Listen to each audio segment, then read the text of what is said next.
Good morning, everyone, and welcome to our seminar, Water, the Key in Climate.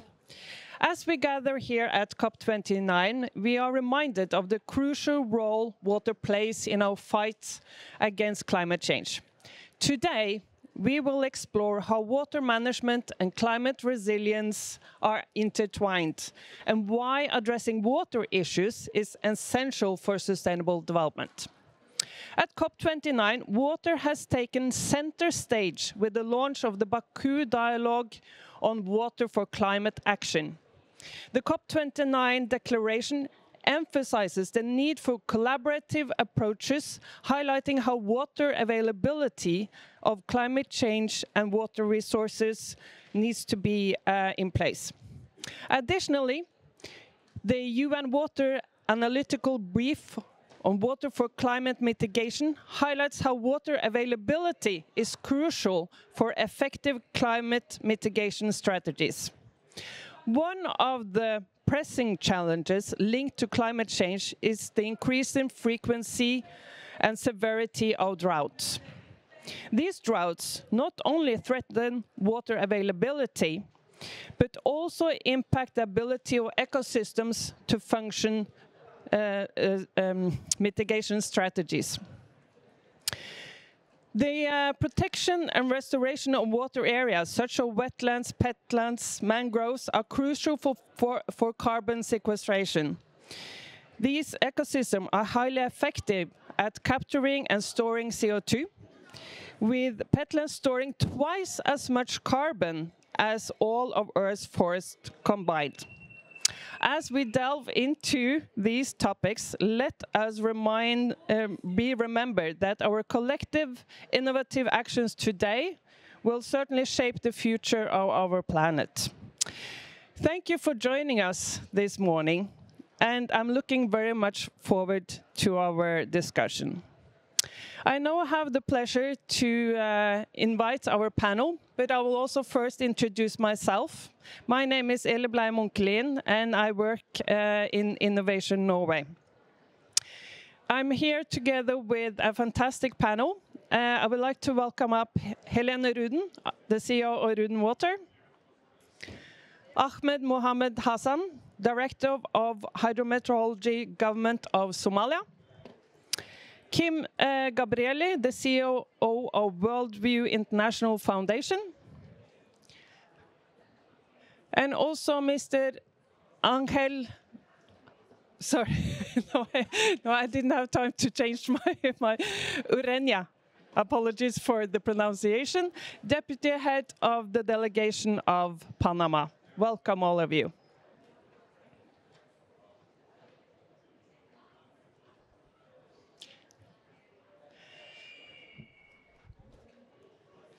I would first like to welcome you, Kim. If you could say a few words about World International Foundation, your work and the projects that you do together with and planning to do in Panama. And also if you could start with saying a few words about yourself. Thank you. Thank you very much. Very much looking forward to this. Water and climate is so important. And we were here from the Panama and the channel today as well, and that is an really important channel for the world, right? So my background is 12 years in the United Nations. I used to head the Norwegian office for UN Global Compact, which is the sustainable business arm of the UN. But now I'm in the Worldview International Foundation, which is one of the leading mangrove planting organizations in the world. And why is mangroves important? Because it stores 5 times as much CO2 as the rainforest does. It is an ecosystem. Tigers and elephants live in and jaguars live in the mangroves, and of course it's also important for the local communities. Protection against tsunamis. Thailand 2004, almost nobody died in the areas where there were mangroves, compared to the other areas where there were a lot of mortality rates up to 65%. So this is the background, and perhaps short on for a starter on our cooperation with Panama. with Panama, a couple of weeks ago we signed together with the minister an MOU that will give us the opportunity to develop an agreement on planting mangroves, 2,000 hectares of mangroves in the middle of next year. And that was quite, I would say, really brave from the Panama side, because they haven't finished their regulations yet. But we are still doing a pilot while they are finishing up the regulations on the carbon markets or internal carbon regulations, and I think that's quite timely now, right? Hopefully this week we will get some more guidance, let's say, on the carbon marks and the Article 6 for those that are a bit nerdy on this topic. So I'm really looking forward to the continuous cooperation. I know you're very busy, Angel, so I'm very happy that you can join us here today. Thank you so much. Thank you. Pleasure. Thank you. And what are your, if you can say just 2 words also about your ambitions in the collaboration with Panama? So 2,000 hectares is approximately 5 million trees. Over the next year or so, 1 to 2 years, we will plant that depending on the agreement.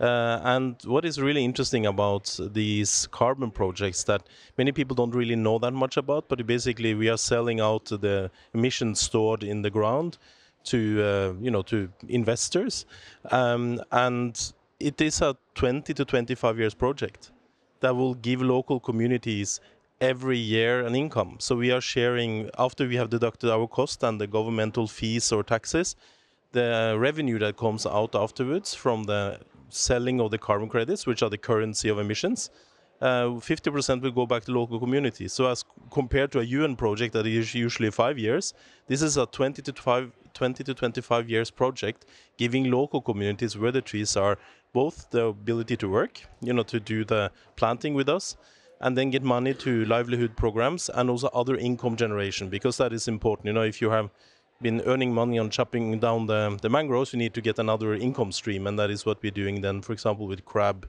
aquaculture or similar things. And the last thing interesting is that, of course, Panama is a emission negative country, so it means that they can basically sell everything they do with us, all the emissions that in the ground could be sold out of the country. So it is it's a concrete example on how the Article 6.4 functions in it's 6.4 on what we are doing, and then of the trade of the emission will be the 6.2. So that is it's interesting test, and we have done this already in 6 projects in Myanmar, and we are starting to plant in Malaysia now as well.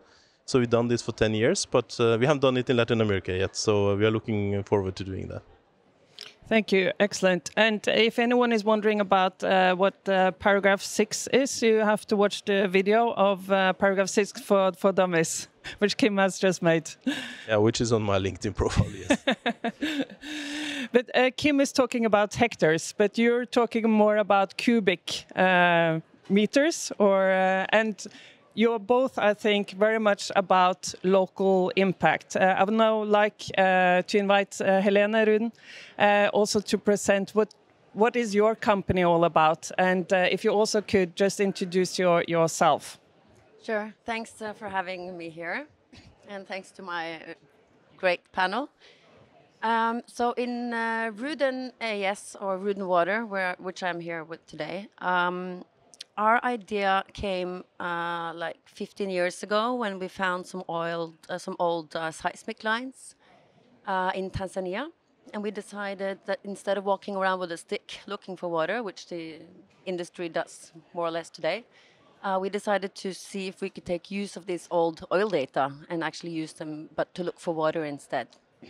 So we did this in Tanzania with great success. We drilled 7 wells there that are producing today water, so sustainable groundwater supply for 2 million people.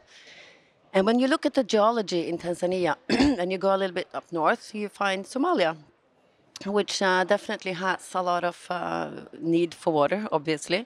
And we thought that the geology there is quite similar to the one bit further south in Tanzania. So we decided it was definitely worth to look through those data. So oil data are, as opposed to Norway, where they're all open source, which is quite rare. Obviously, they're not open source around the world because someone has invested a lot of money into these data.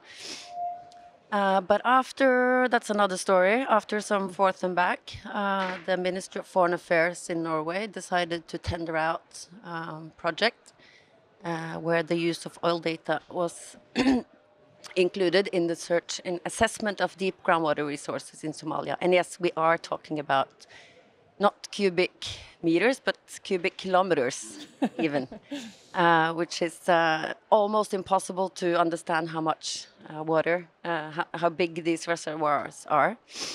And then we found people from the oil and gas industry, and we decided to look through all this data. And yes, there are cubic kilometers of water in Somalia, and it's sustainable because it recharges every year. So we're also that's a very important part of groundwater resilience as well, that you know that it's a sustainable source for the future to come. So this is basically what the Ruden water is all about, trying to use old competence, data, people, but to repurpose it and to use it in different approaches. And I have to give credit to my colleague on my right side for Somalia being the first country in history to use its oil and gas legacy data to actually to find groundwater in Somalia, which is obviously the first line of defense in the climate resilience. Thank you very much, Helene. And I think we will go straight over to Ahmed, because this project, it's not Helene's project, it's your project. This is, in my introduction, I mentioned the challenges of drought, which is, I know it's one of the very hard and negative effects of climate change on your country. So please, if you also could introduce a bit about yourself and how you see the importance of water as a key in climate. Thank you so much. It's really good to be here for first ice breaking on the Water Day at the COP, which also important to discuss about our project, especially in terms of understanding for the deep ground that we have been doing last 5 years. So basically, my name is Ahmed Hassan, working with the Ministry of Energy and Water Resource. I have been working with the government for the last 10 years, but I have been working in the water sector for the last 15 years. So I have been actually working with our region, IGAD, and also Somalia for quite a long. And in terms of working collaboration with this deep groundwater study with the Ruden and also the Norwegian government, this was not new looking at Somalia potential deep groundwater. It's something 1980s was actually recommended some of our government institution, particularly Somalia Water Development Agency, that has been done a number of hydrogeological study. But that geological study were mainly shallow aquifer. So in their recommendation mainly was to look at the deep groundwater potential in Somalia, because Somalia is a country which is a semi-arid, which also has not have a potential surface water resource. We only have 2 perennial rivers, and they are very small compared to other rivers in the Africa and also the continent. And these 2 rivers, unfortunately, they become a transboundary where we share also in Ethiopia and Kenya, which also have a complexity in the transboundary water resource in our Horn Africa region.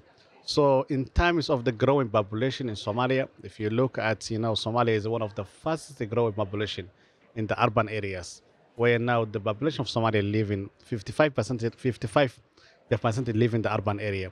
So the demand of water is very huge, is increasing time to time. And the potential of our surface water also is shrinking. So groundwater is actually potential groundwater resource. So this actually was a high priority when 2017, the Norway government was approaching to Somali government. And the work that they have done, the Cambridge in Tanzania, was actually a similar geological structure were found in the deep groundwater resource, because Tanzania and Somalia is actually the same geological structure from Somalia all the way to Mozambique, Indian Ocean is the same actually aquifer and also geological information. So then Norway government were actually informed us the work that they have done in Tanzania, and officially we have been actually requested to do deep groundwater study in Somalia. So how this work was done? This work was done actually, the raw data that we have in Somalia is the oil, gas, and data, which actually has been done since 1930, 1920. These are the only raw data that we have in Somalia. Then government of Somalia will decide this raw data to turn on, the oil data to turn on as they actually look at as a potential groundwater resource. And we were first actually country to analyze the raw data from oil and gas to look at the potential deep groundwater, because it's the only potential that we can look at for the deep groundwater aquifer. After back and forth, we have also understanding Somalia is not actually a country, is what is scarcity. If you look at the potential groundwater, the preliminary result that we found was Somalia is a potential more than 600 kilometers, cubic of water is found for our potential groundwater resource. And it's enough, our aquifer is enough more than 50 million population in Somalia. And the good news that we found, actually, this water is actually continuously recharged water, it's a sustainable water resource. The water is actually, is a millions years water that was generated by, our neighbor countries. So it's the water that actually recharging outside of Somalia. It's a continuous transpondary that actually recharging from outside of Somalia. So it's a sustainable. It's enough for the millions population of Somalia, and we see it's actually something that can actually cover in terms of our demand reliabilities. And where we are now, we are looking actually in terms for the potential drilling for the wells. We are starting actually next year in terms of the testing welling, but in the coming future for the next 50 years, we are planning to have actually producing this water as a sustainable water resource for both irrigation, human, and also livestock. This will be extremely exciting to follow. So thank you for explaining more about this resource that you have and the utilization of that. And we will come back to also the impact on local, but I would very much like to also welcome Angel to say a few words on Panama. This is what you are working on here with Kim is not fresh water, it's salt water, and the utilization of that resources. If you would like to tell a bit about Panama and how you see the projects like these on collaboration. Excellent, and I really appreciate this invitation. Well, first, it will be really important to know me. I'm now assigned to the Ministry of the Environment as a Deputy Climate Change Director, even though I work for the Panama Canal Authority. And that's as a preamble, give me the opportunity to talk about the Panama Canal watershed and the importance of the water for the economy and the well-being of millions of Panamanians. The Panama Canal needs around 8 to 9 cubic hectometers per day for his operation. That's 1 cubic hectometer is around 1 billion liters of water. So that's a lot of water that we need per day. But not only for the operation, we also rely on the Panama Canal watershed to supply water for human consumption, for the potabilization of the water for the main cities in the countries. So we have a very important duty as Panama Canal to manage the Panama Canal watershed. So projects as we are starting right now with the mangrove is very important for Panama, not only in the marine areas, but also in the main continental areas of the Panama Canal watershed, because the watershed, and it is important to know it, the Panama Canal uses fresh water for its operation. We are the only waterway, the only canal, the only channel that uses fresh water for its operation. So a scarcity of water complicate the situation, because we have to cut the transit of the ships that go through the Panama Canal. we have a reduction of around 29% on transit last year due to the El Niño natural phenomenon, which was aggravated by the climate change conditions. So that was a very important impact on the operation of the Panama Canal. So in the Panama Canal, we are establishing nature-based solutions in order to incentivize reforestation, agroforestry projects, silvopastoral activities, sustainable ways of production for the people that live in the Panama Canal watershed, because it's not an empty area. It's an area with communities, with activities, and it's important to include them in the process to maintain and manage the watershed.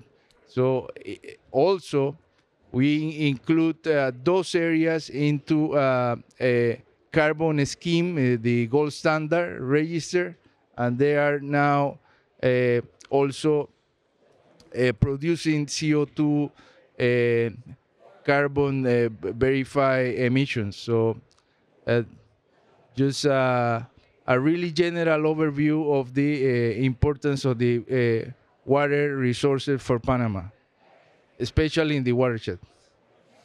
Thank you. And I just want to add a question on that, and maybe the whole panel would also like to answer. But why and how is water so important? We called this session Water, the Hidden Key in Climate. Do you agree? Oh, yeah, sure. And why is it so important to Panama? You mentioned a few things, but please, if you could elaborate. Okay. The Panama Canal is one of the main economic resources of the country. So, and as I said before, it needs water for its operation. No water, no operation. No water, no operation, no money, no income, no resources. So it is a chain of situation that goes to a point where water is a very important issue for us.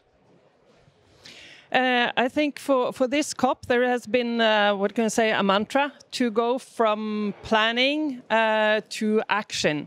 And I would like to also ask the panel, what actions needs to be taken next? If I can start with you, Kim. Now you have the you have the hectares. What will be the next steps?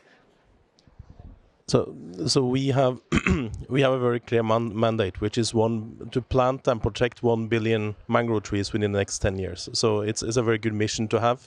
Very specific. When it comes to Panama, I think we are looking at the first 2,000 hectares, 5 million trees, but I think we together most likely will have ambitions to go further beyond that. And it doesn't only mean trees, it means, in our work in Myanmar, we are giving support and working with 140,000 people locally. That is the same as some of the UN organizations are doing. So the size of these operations are huge. We have 3,000 seasonal workers in Myanmar, 400 people almost working there full time. And this we will see the same in Panama, and like Angel talked to as well, this is about engaging the local community. So I think there is a lot about how do we take it down to the concrete actions on the ground. And we are just one actor. The Panama government will work with many different actors on the protection of the water, being it the wetlands or being it the fresh water that they need for their operations. But I think it's really getting down there, and that's always being said on these summits, right? Like go from planning to action, whatever, But I think also Ruden is also an example of how you can identify and find fresh water, which will going to be more and more important now. I'm sure also in Panama there is a need for identifying in some areas of the countries. I'm sure in every country this is a challenge now, right? So I think this is, for us, it's really about planting the trees, working with local communities, but for the states is identifying the water access, how we can use it, and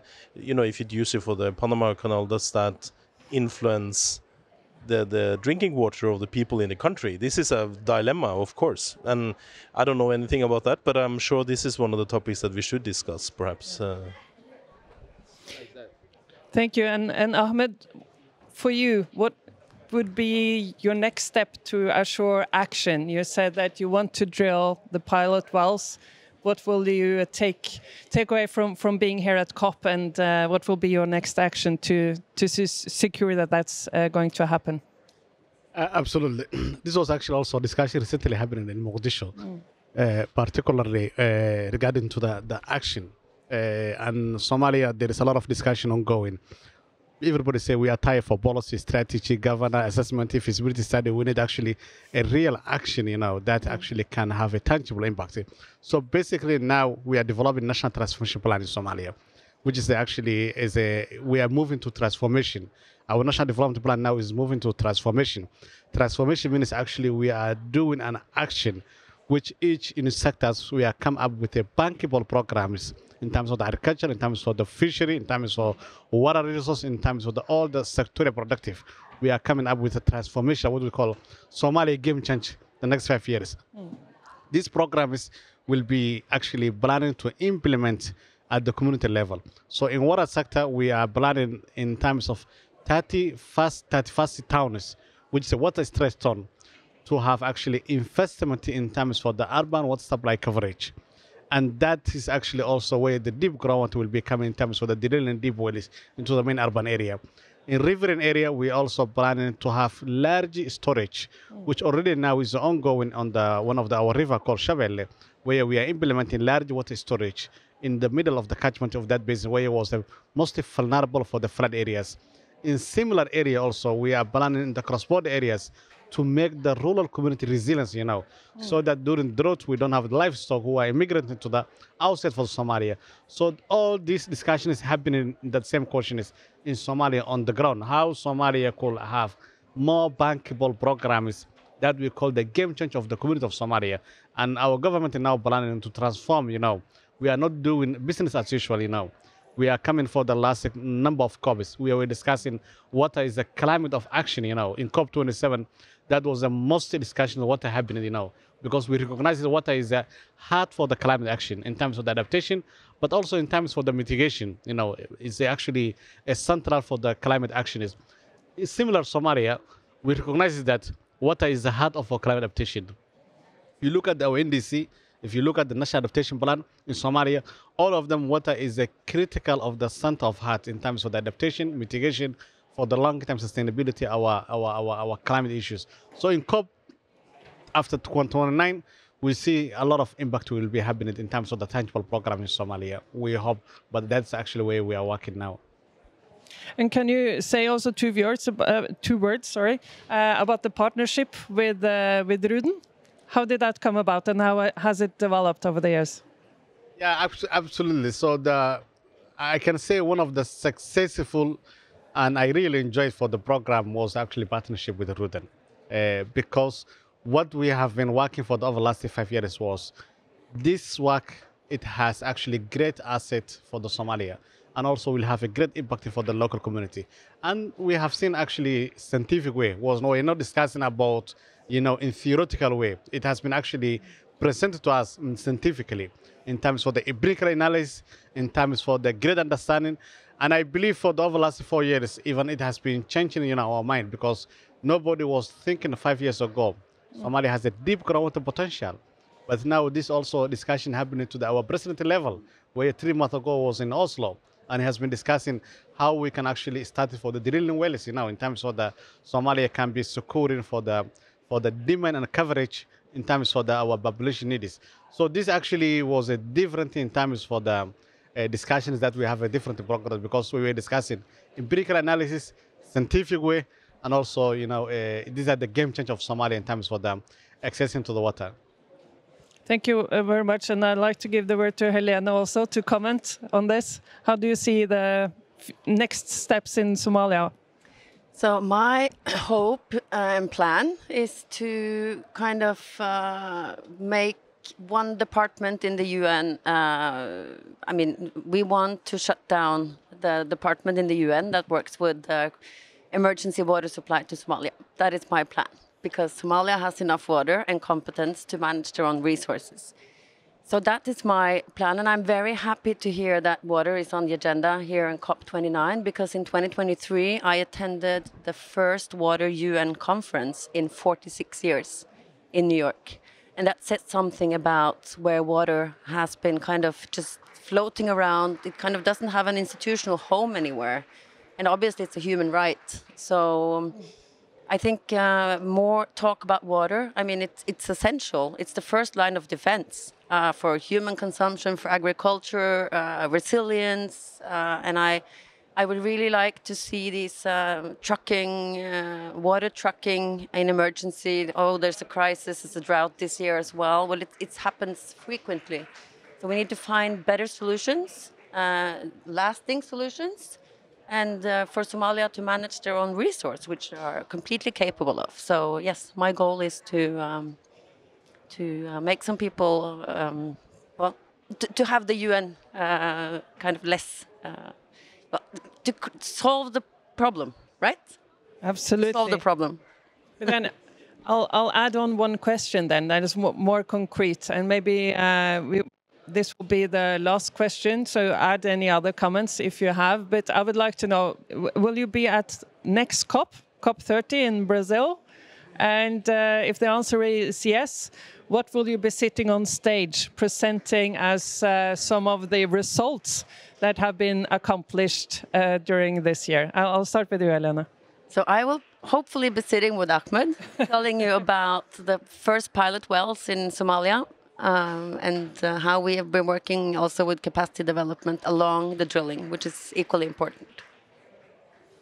And Ahmed, I hope that you agree with Helene's goal, but I'm curious now. Absolutely, absolutely. So my hope actually COP30 in Brazil, not only actually, coming up with a number of implementing initiatives, but also to see Somalia found the water in deep groundwater.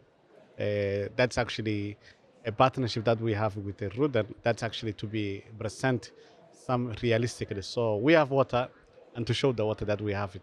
That's actually is a one plan, but also in terms for the equally, our transformational plan that now we are working, and also the implementation for the NDC, a National Adaptation Plan. We are hoping actually COP30 will be presenting tangible work in Somalia. And the way now we are working our country, the way our sectors, they are improving, we see Somalia actually it's on the right track if we actually continue the momentum now we have it. Thank you. And I very much looking forward to have you back on stage for that as well.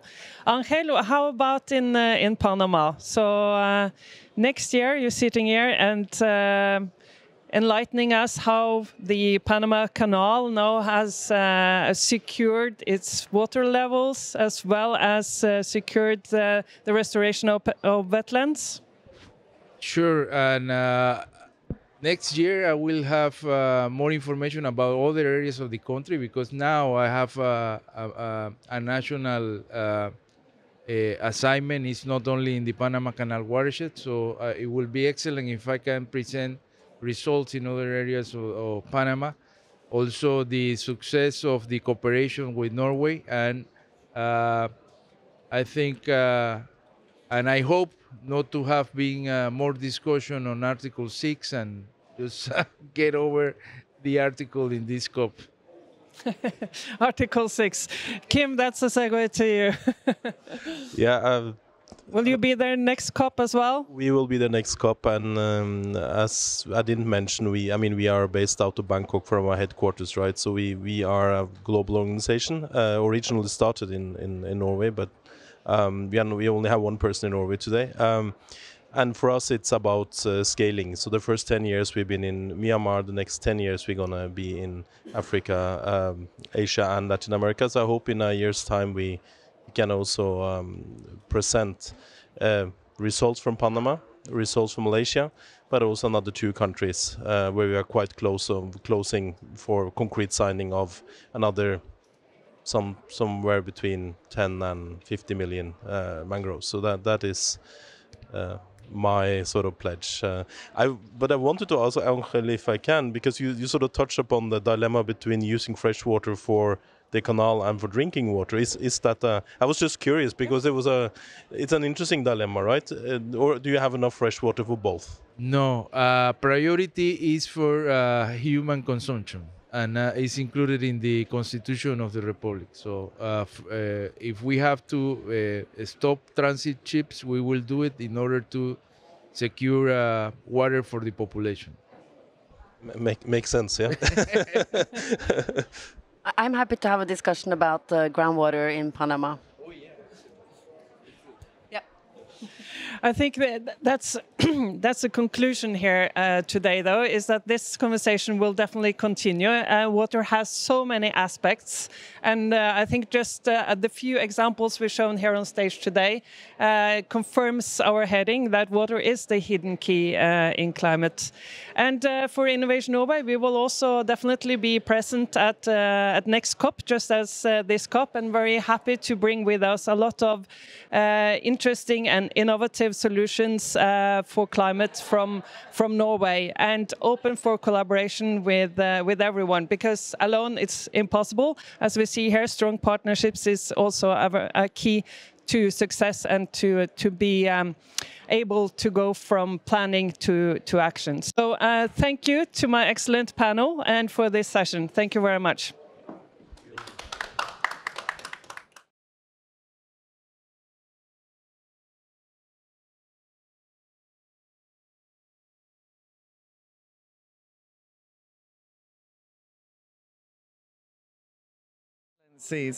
Ladies and gentlemen, I would like to extend a warm welcome to you all on behalf of the Norwegian Ministry of Climate and Environment. Today's session will launch Norway's strategy for cooperative approaches under Article 6 of the Paris Agreement. Its carbon buying approach, if you will. It is called the Norwegian Global Emission Reduction Initiative, or NOGA. It is the most significant contribution to scaling of Article 6 markets to date. All will be shortly revealed. My name is Fenella Awan. I am with the Global Green Growth Institute, GGGI, where I head our carbon pricing work. It has been my team's absolute pleasure to have worked with Norway for over 5 years on carbon pricing, as well as with all of the countries present on our panel today. It is my role to do the same as GGGI always does, to facilitate and support you all through today's session. So first, let me introduce our speakers and guests that have come to support the launch. I'm delighted to introduce our host, His Excellency Tore Sandvik, the Minister of Climate and Environment of Norway. Secondly, His Excellency Dauda Ngom, the Minister of Environment and Ecological Transition from Senegal. Then Dr. Duty Chibamba, the Permanent Secretary of the Ministry of Green Economy and Environment, Zambia. Minister Mike Umposha sends his regrets for not being able to attend, but we are delighted that Dr. Chibamba could join us in his place. And finally, Ms. Adijatu Hassan, the Deputy Chief of Staff of the Ministry of Finance and Economy of Benin. Let me now briefly explain the running order for today. We will first watch a video message from the Prime Minister of Norway, His Excellency Jonas Gahr Støre. I'm not going to get that right, I'm not Norwegian, who will share the context and background of the NOGA initiative. Now is time, therefore, if you find yourself without headphones, to distract your neighbour and take theirs. Following this, we will hear from Minister Sandvik, who will formally launch the NOGA initiative, as well as reveal details of the agreements and pledges already signed to show Norway's immediate and real steps to implementation. He's been extremely busy scribbling his signature since landing on Saturday. Then we will hear keynote addresses from Minister Ngom and the Permanent Secretary Chibamba as to how this initiative will contribute to the activities needed to address their country's priorities. To bring the points raised together, we will then move to a panel discussion where the speakers will be joined by Ms. Hassan and myself. Lastly, please hold off any pitch invasions until after a photograph has been taken of the speakers and guests. To the video, please. Excellencies, ladies and gentlemen, dear friends.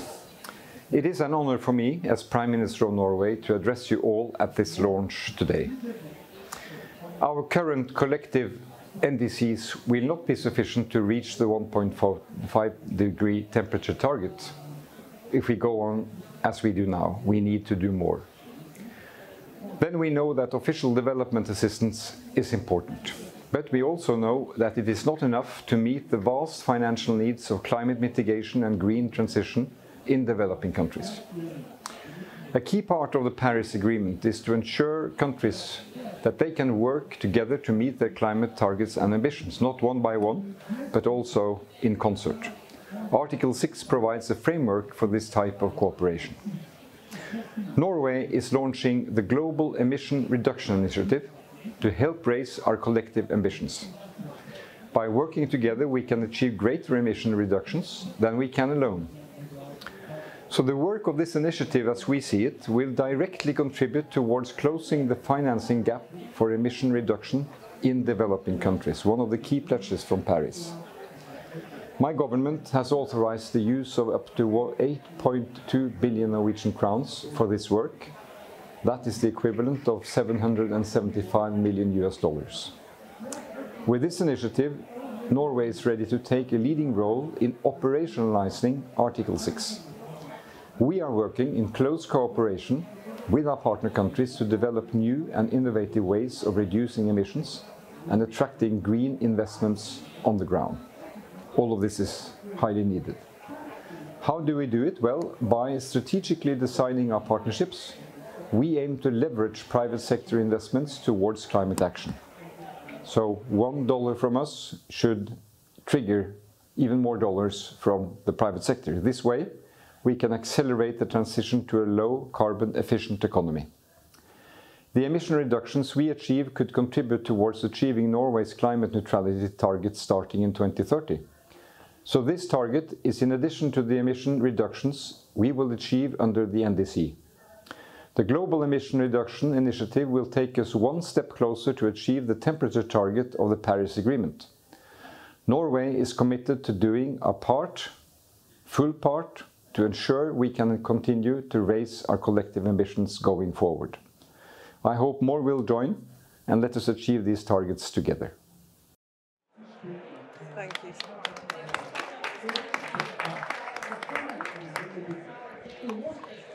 So whilst we consider the size and significance of this initiative, and I do apologise, I notice there's quite a few in the room without microphones, so without headphones. So the initiative is $750 million pointing towards cooperative approaches under Article 6. So let me immediately pass to Minister Sandvik.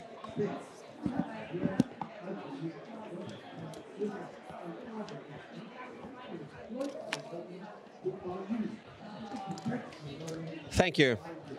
Their Excellencies, representatives, it is with great excitement we finally launched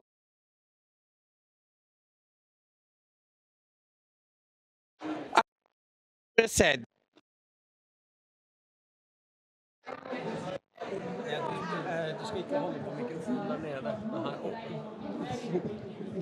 Thank you.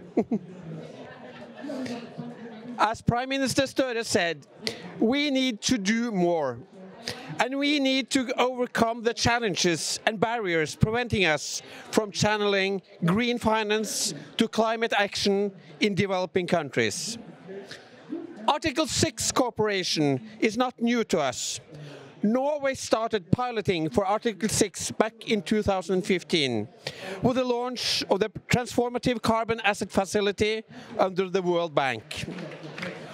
Our work was expanded in 2019 with the establishment of the Designing Article 6 Policy Approaches Programme under the Global Green Growth Institute, 3GI.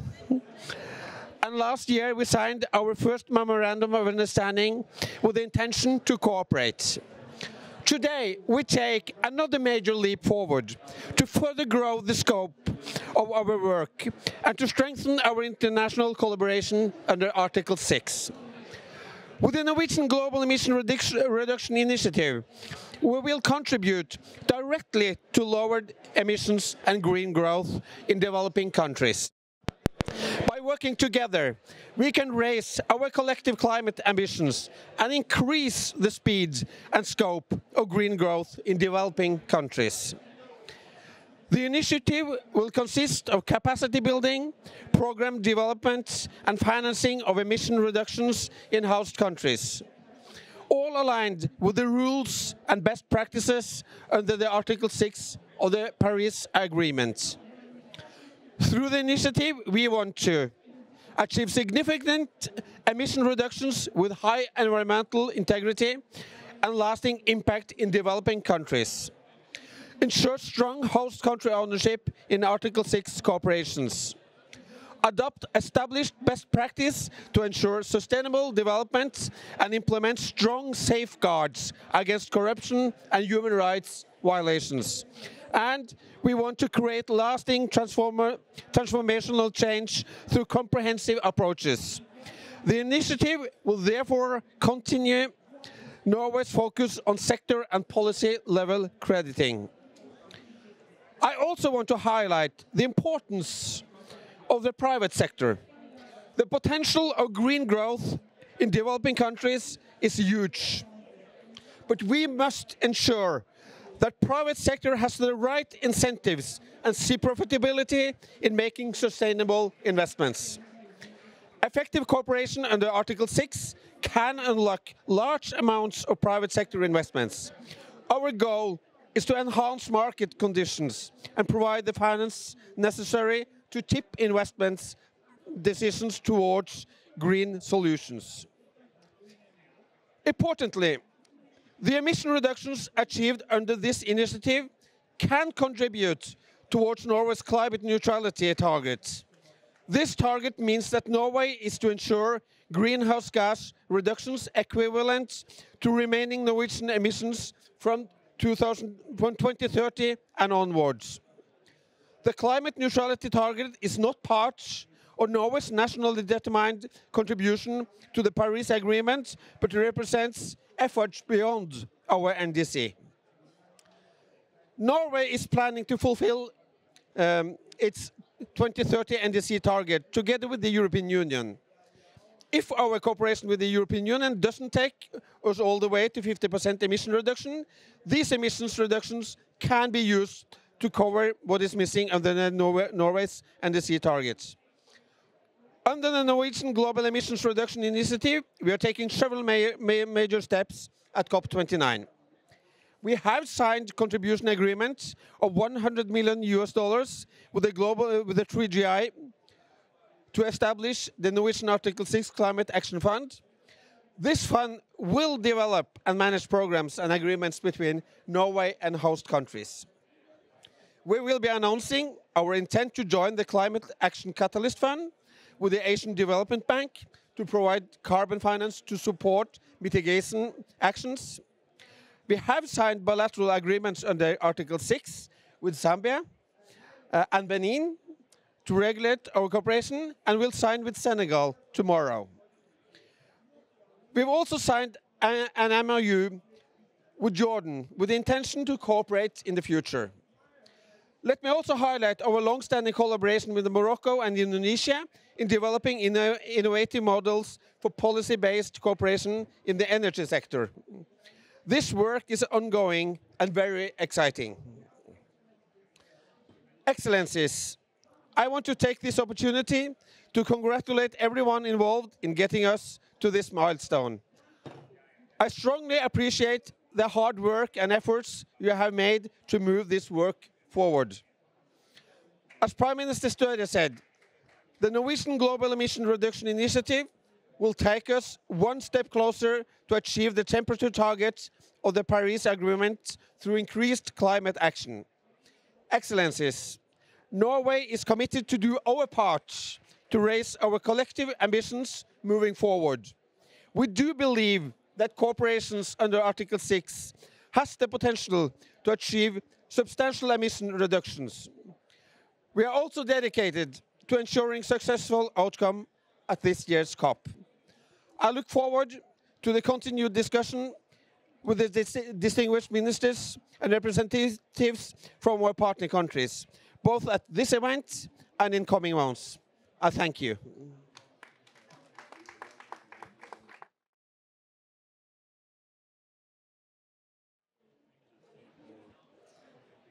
Thank you, Minister Sandvik. So the initiative is now launched. Within the initiative, work has already progressed. The 100 million Norwegian Article 6 Climate Action Fund, the NACA Fund, has been established as one of the buying funds within GGGI's Carbon Transaction Facility. Agreements are in place now with 4 countries and counting. But what do the countries on the other side of these transactions want to see? Let me immediately pass to Minister Ngom of Senegal to hear his address. Thank you.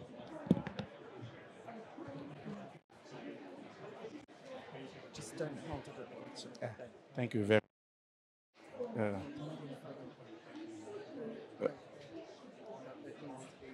Here. Okay. Thank you. Monsieur le ministre de l'Environnement de la Norvège, Monsieur le représentant du ministre de l'Environnement de la Zambie, Madame la représentante du ministre de l'Environnement du Bénin, Excellences, Mesdames et Messieurs, en vos rangs et qualités. C'est avec un immense honneur et un grand plaisir que je participe à cette cérémonie de lancement norvégienne de réduction des émissions de gaz à effet de serre.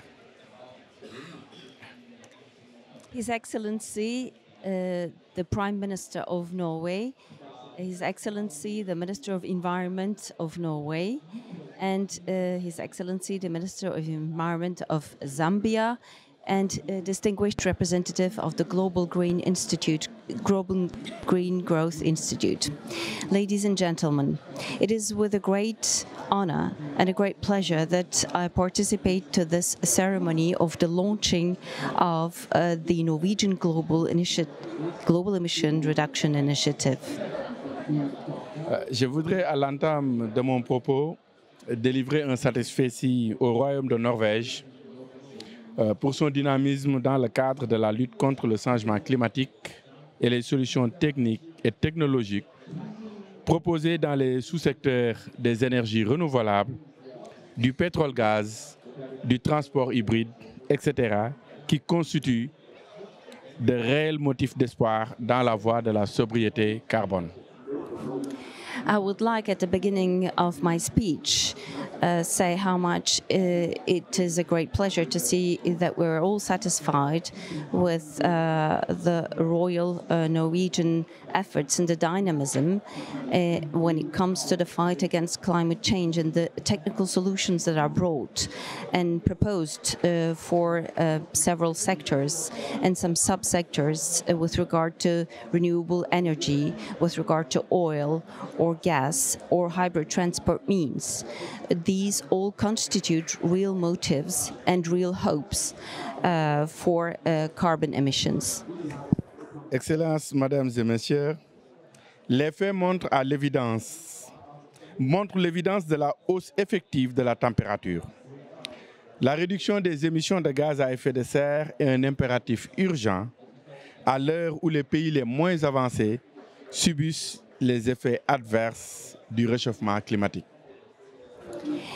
Ladies and gentlemen, I think that all of the proofs and all of the evidence tell us that the reduction in the greenhouse gas emissions is very important and a very urgent matter that show us that the countries that are less developed than others are facing up to the challenges that are created by the climate change.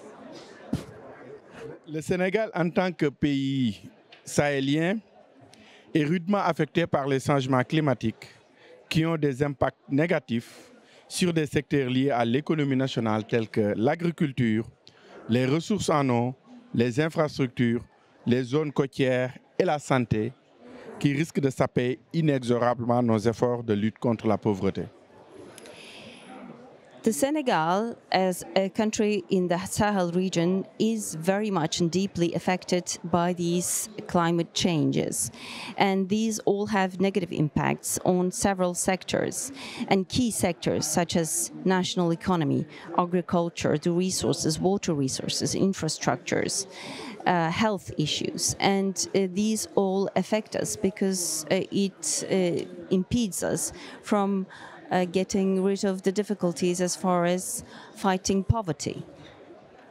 En dépit de ces impacts vécus, le Sénégal croit fermement à l'accord de Paris, fruit d'une mobilisation exceptionnelle, constitue le cadre idéal pour répondre de façon urgente aux attentes des peuples vulnérables, gagner le pari de limiter le réchauffement climatique en deçà de 2 degrés Celsius et éviter d'atteindre le point de non-retour dans un esprit d'équité et de justice climatique. So in spite of everything that we are facing, Senegal deeply believes in the Paris Accord, which is the fruit and a result of an exceptional mobilization and which also constitutes a legal framework so that communities who do face up to difficulties and have urgent needs can actually live up to this bet of bringing the 2 degrees Celsius temperature objective. And we are trying to do this without going back into the old ways. And we want to have an equality and justice in the climate. La mise en œuvre des contributions déterminées au niveau national, s'inscrivant dans une dynamique de croissance économique sobre en carbone et résiliente au changement climatique dans les pays du Sud et une neutralité carbone d'ici 2050 dans les pays du Nord sera d'un apport considérable dans ce processus. So the NDCs that are in a very important dynamic and a moving economy and in the carbon resilient climate changes in the countries of the South is very important, and we need to be able to reach the neutrality, carbon neutrality that we've determined as a target to 2050 in the Nordic countries. I hope that all of these will bring a considerable amount of support in this process. Et le Sénégal a très tôt pris les devants en vue de rendre opérationnels les engagements de sa CDN. Et dans ce cadre, je me félicite des actions en cours susceptibles d'apporter une contribution significative à ce processus. Il s'agit notamment de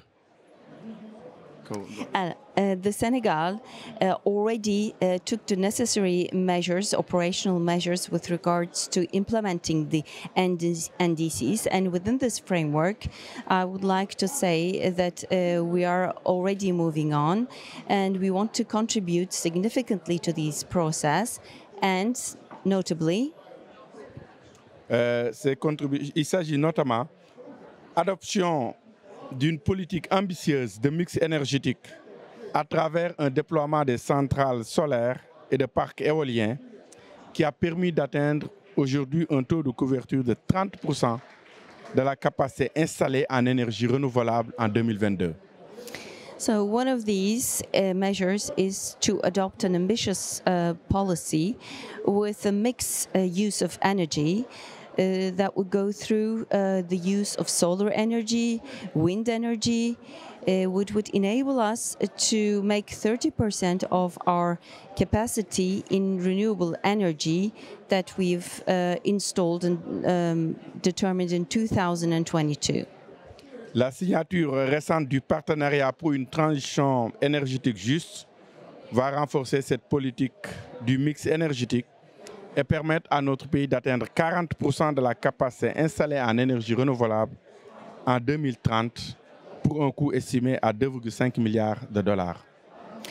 The fact that we signed the partnership for a just and egalitarian energy transition is going to help us in this way, and we will be able to reach the 40% that we need as far as the renewable energies are concerned by 2030, and this will cost about $2.5 billion. Les réflexions enclenchées au niveau national en vue de l'amélioration du cadre de la gouvernance climatique et d'une meilleure implication des acteurs non étatiques. And in order to be able to reach this target at the national level, we need to improve the governance, climate governance, and also we need to put into effect the non-state organizations. Lancement d'études préparatoires sur les modalités de mise en place d'une taxe carbone au Sénégal.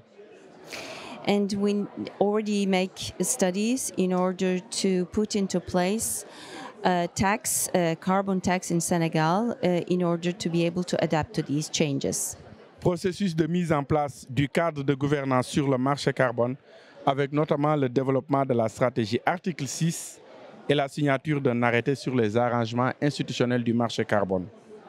And we're also trying to renew our legal framework for governance as far as the carbon market is concerned. And with this, we are aiming to develop a strategy, the Article 6 strategy, and we want to sign another decree as far as the institutional arrangements with regards to the national carbon market is concerned. Et le Sénégal a manifesté clairement son intention d'utiliser les marchés carbone pour la mise en œuvre de sa CDN conditionnelle. So we see that Senegal quite clearly shows its intention to use the carbon markets in order to put into place its conditional NDCs. Et c'est dans ce sens que les gouvernements de la Norvège et du Sénégal ont signé depuis le 9 novembre 2023 un MOU sur le transfert de réduction des émissions dans le cadre de la CDN. And it is in that direction that the governments of Norway and Senegal have signed on 9th November 2023 a memorandum of understanding on the transfer of reduction of greenhouse emissions, which is also within the framework of our NDCs. Et les deux pays ont depuis lors intensifié leur collaboration et ont convenu de signer ici à Baku l'accord de mise en œuvre de l'article 6.2 liant nos deux pays et qui va jeter les bases de la mise en œuvre de cette collaboration bilatérale.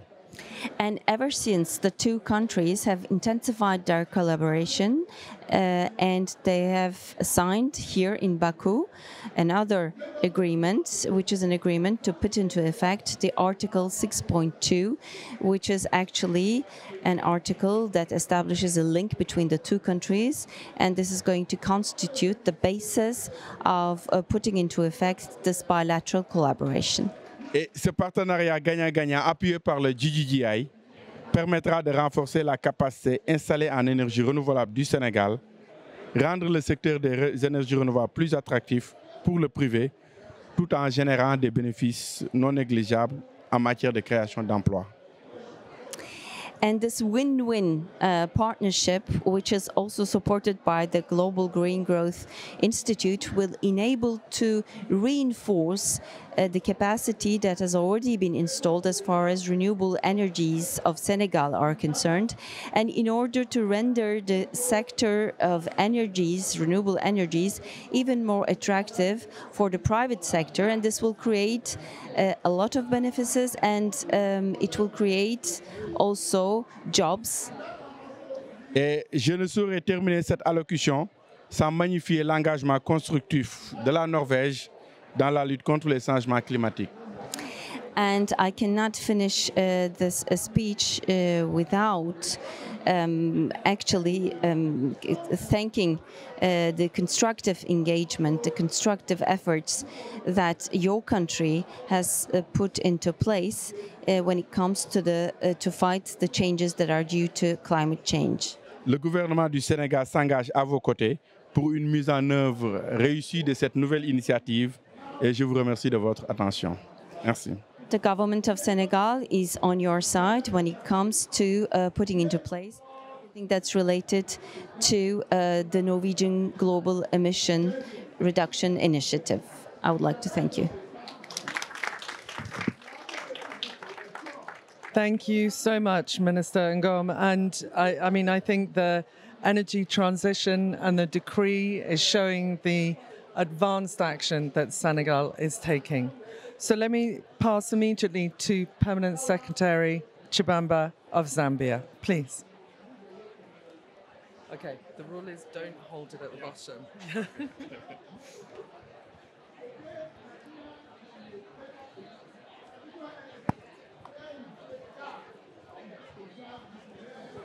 Good afternoon, everyone.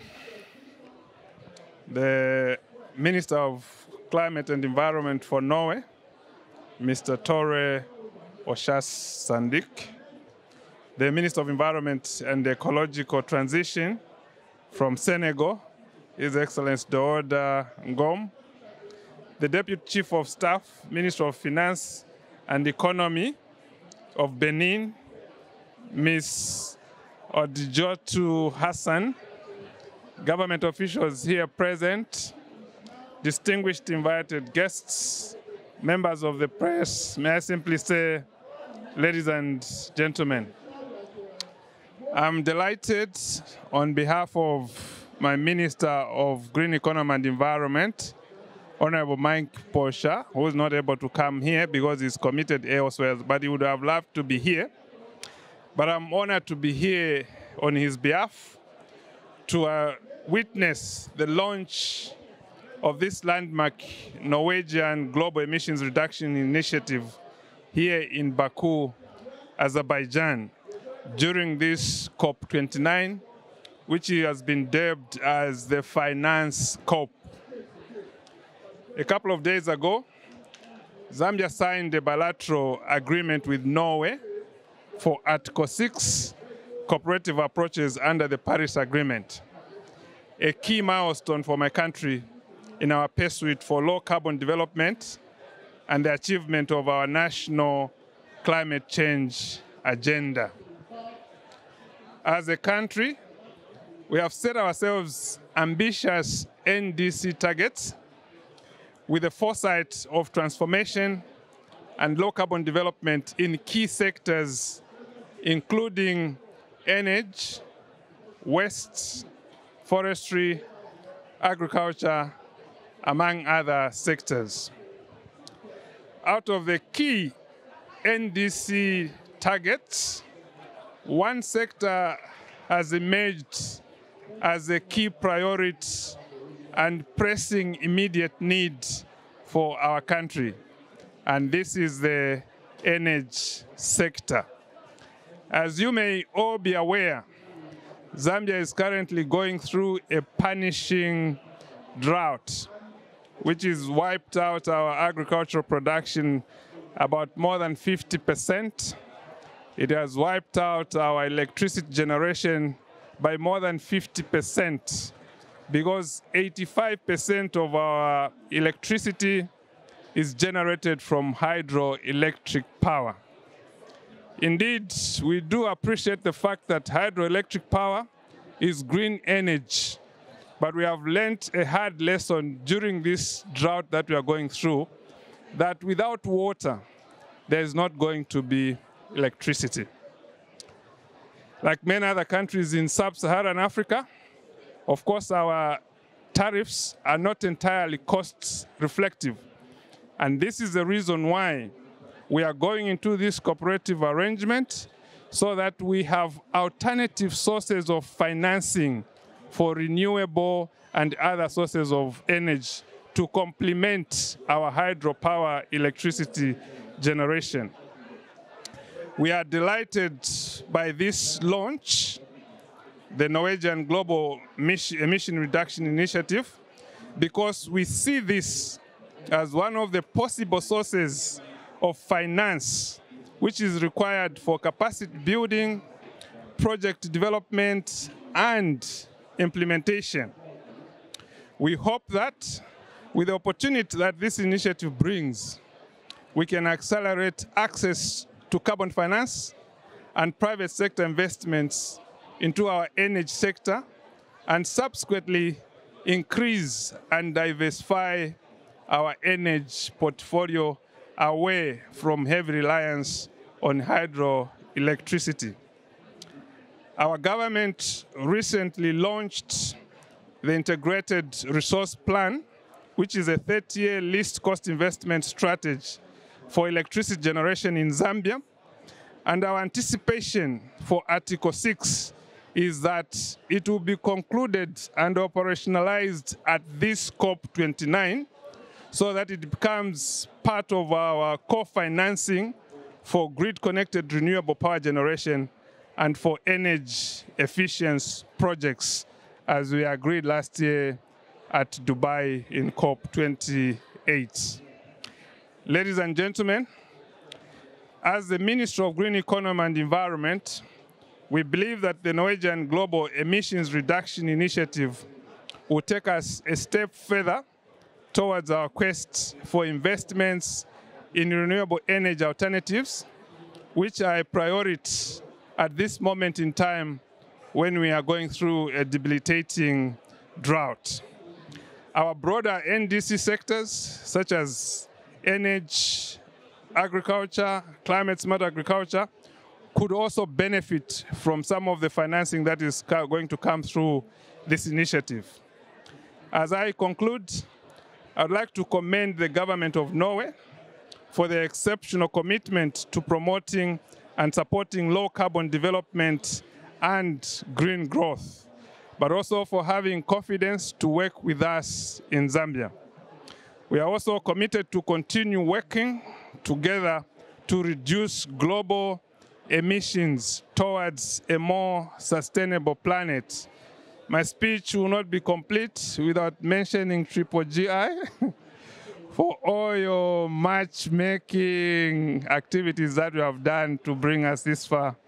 We are truly grateful. I thank you.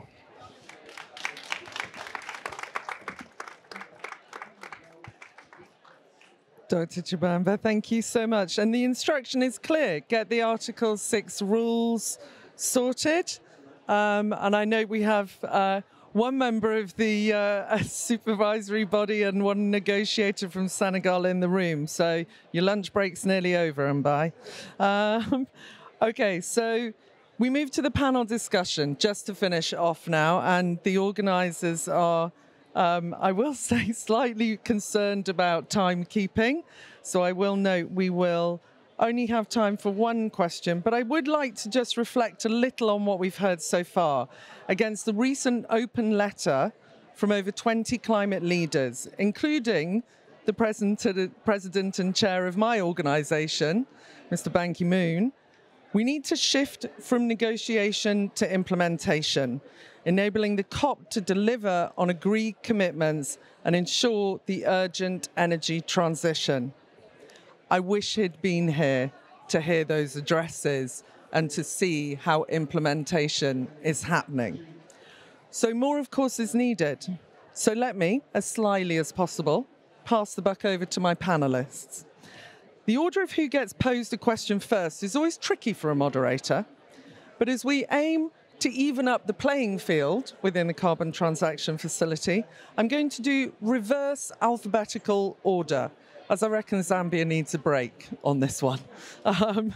So, Dr. Chibamba, how do you think Article 6 trading will enhance private sector towards climate action and green growth in Zambia? You've got a microphone down on the floor. Thank you very much. Indeed, we are looking forward to finalization of Article 6. As Zambia, we are ready. We have the carbon trading frameworks in place. we are at the verge of concluding the climate change and green economy bill.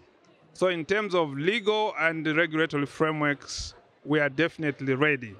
So how this article is going to enhance carbon trading in Zambia is that, you remember, there is also a share of proceeds from here. So it's an opportunity for us to earn more income out of this.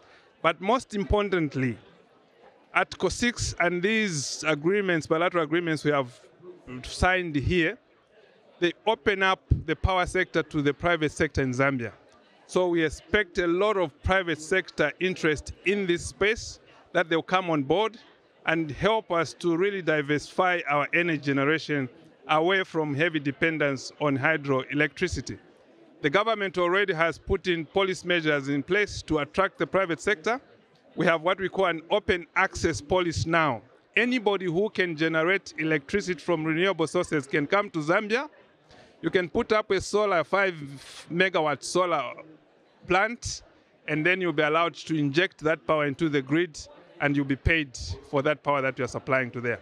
So we see a lot of interest from the private sector that they'll come on board and help us really to scale up our alternative energy production in the country.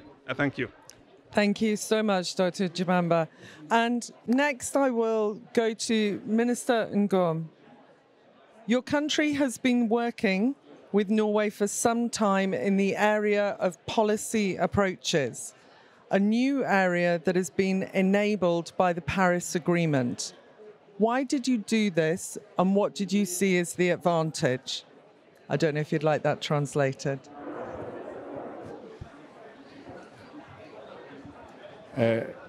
Merci beaucoup.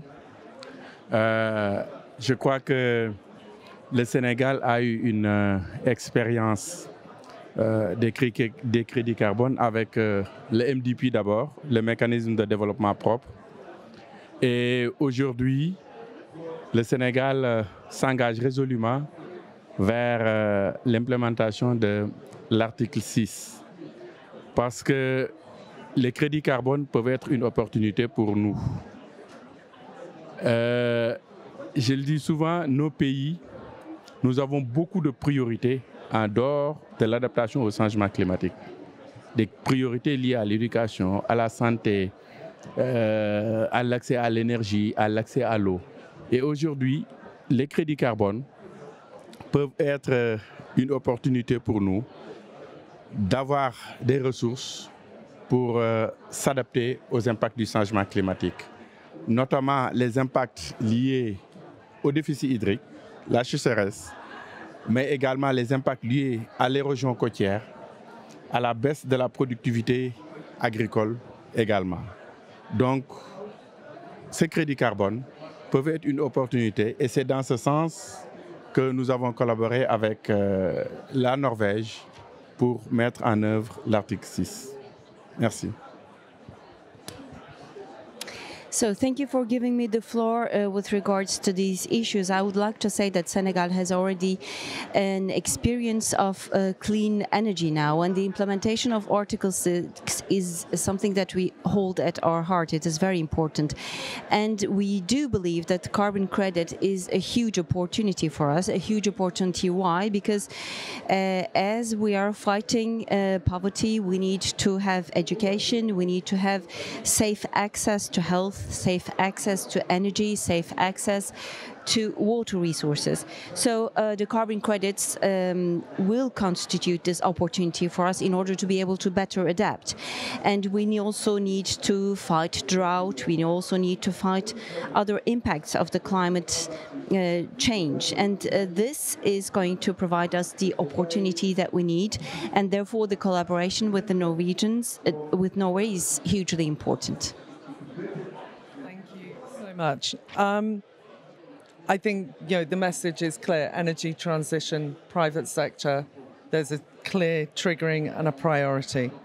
So next, let me move to Ms. Hassan of Benin, please. For yourself, your country is, I think I'm going to nickname you the Speedy Gonzales of working in Article 6. Is one of the fastest moving new entrants into the Article 6 field. Economic development and thus enabling the private sector is a strong driver for you. Can you explain a little more about your thinking about how you link these two from your perspective? Yeah. I don't know if you can hear me. Yes. Yes.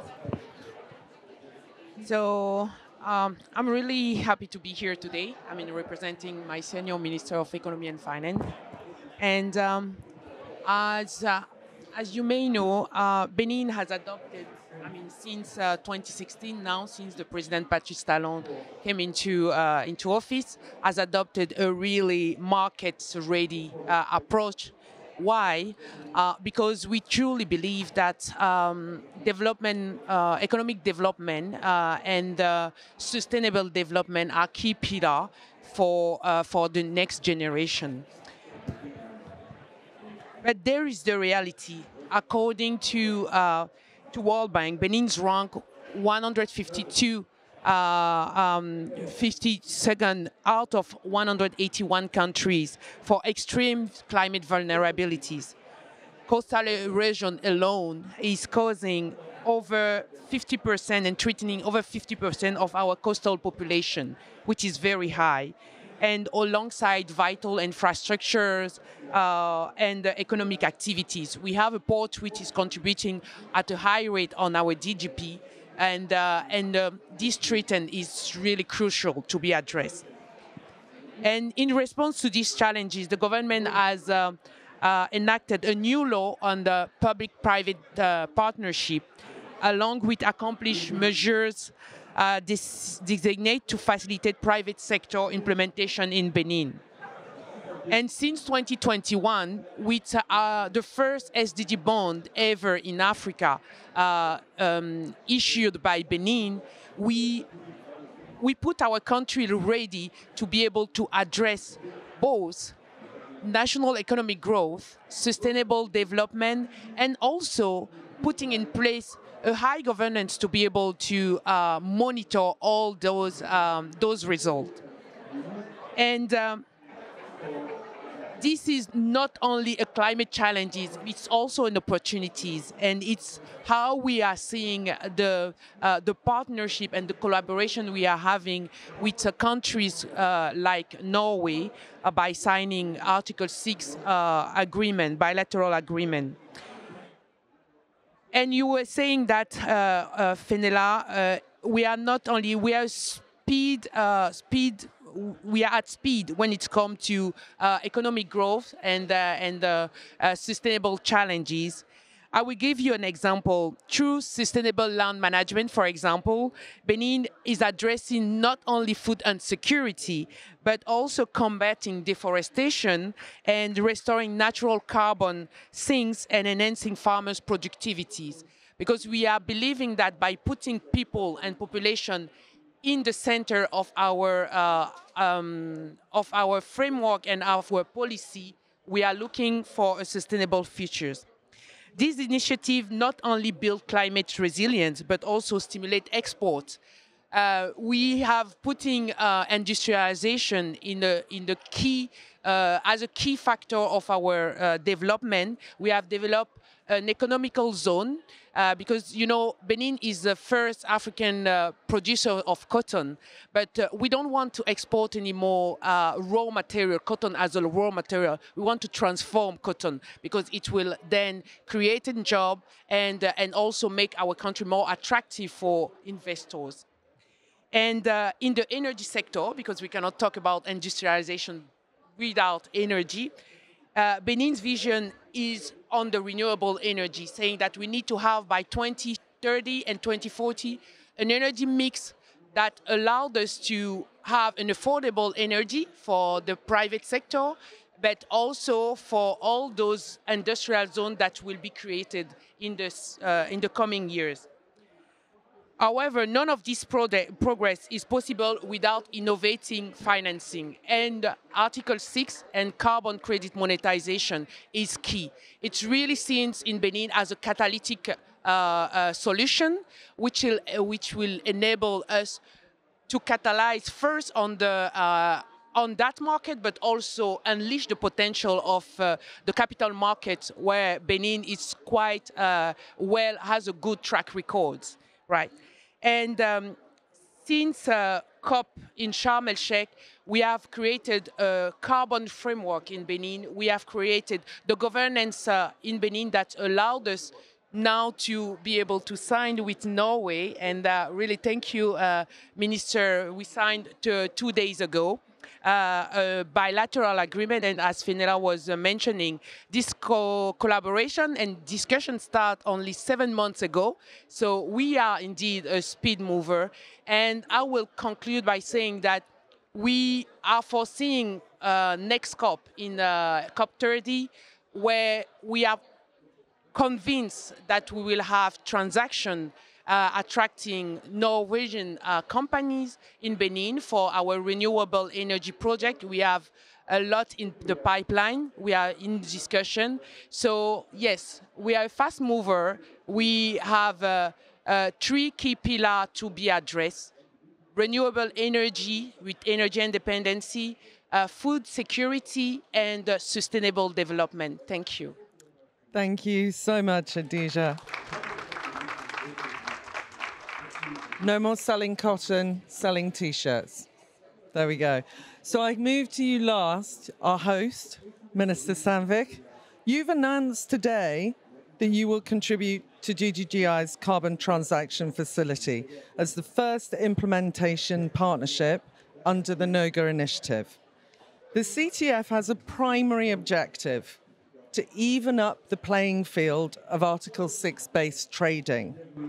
How do you feel this aligns with Norway's approach to trading? And I will just note we only have a couple of minutes, sorry. Yeah, I will try to be brief. First of all, Norway's approach is to put the host countries in the driver's seat. They know their economy and their needs best. And we think that's the right way to do it. But that doesn't mean that we don't have expectations. We expect high standards, both to environment and other standards, and we also want verifiable reductions. And that's also why we have this cooperation with you, the 3GI. However, it's also about building capacity. And the Norwegian reduction emission initiative,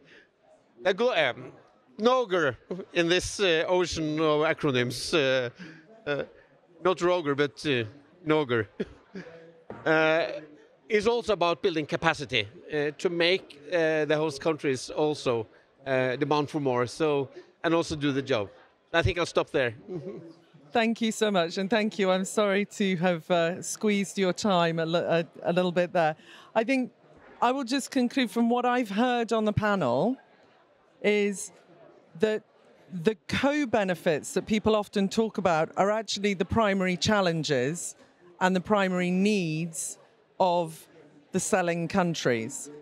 And here, Norway as a buying country is saying we want to address change, and change is green growth within the countries that they're partnering with.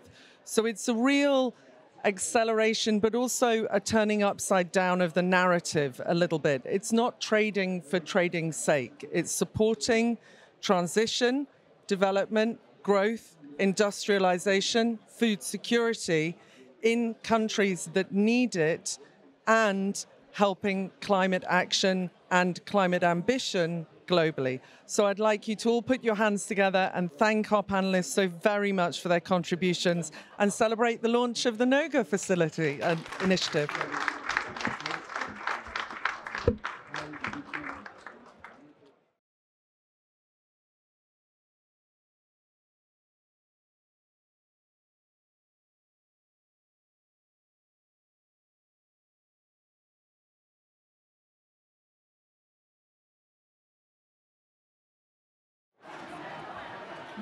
Welcome to this event on sustainable consumption in the Nordic countries. Welcome to you who are here with us at COP29, and welcome to you who are online.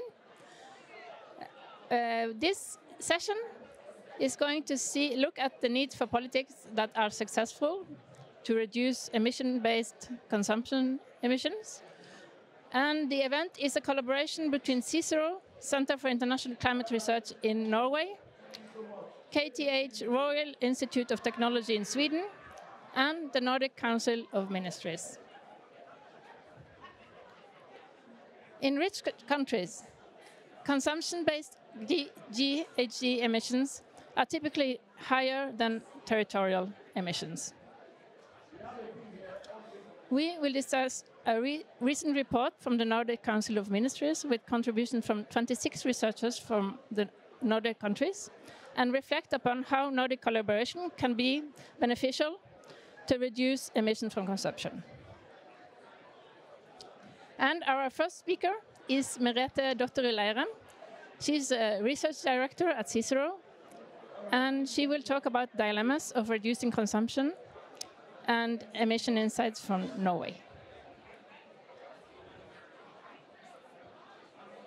Thank you very much. I'm very happy to be here at the COP and at the Nordic Pavilion and to speak about this very important topic. So first, I will give you a definition of what consumption-based emissions are. Then I will give you an example of how they vary across certain countries. And finally, I will present some dilemmas when trying to reduce consumption-based emissions.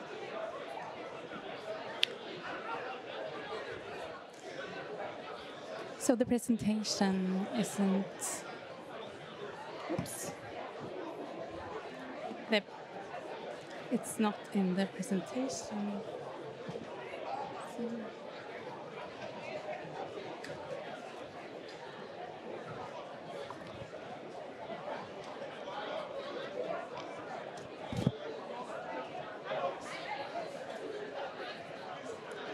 There you go.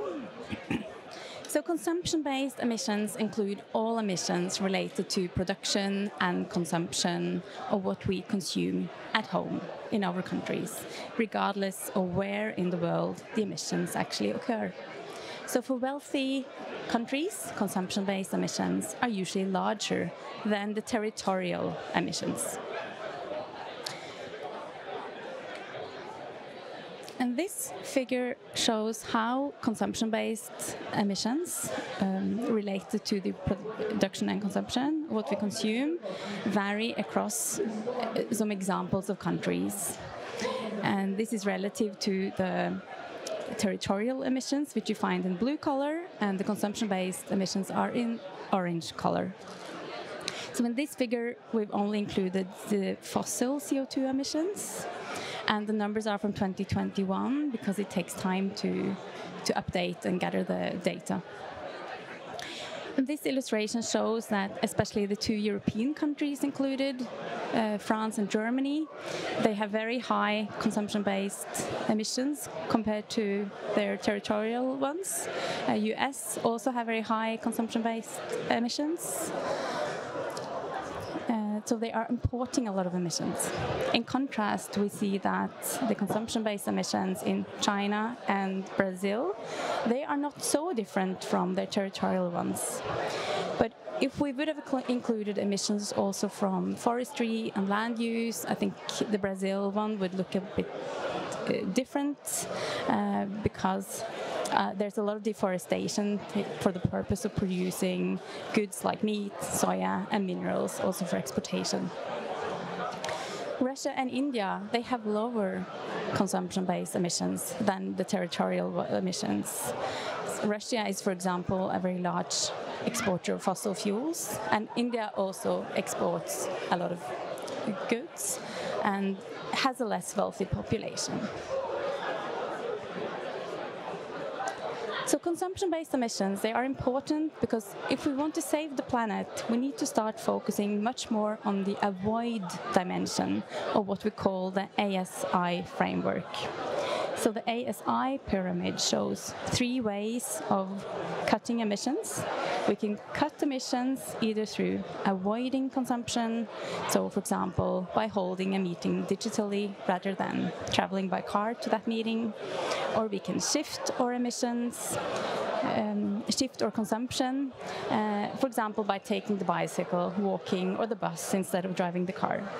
And then we can improve the solutions, for example, with new technologies, such as when we electrify the transport sector.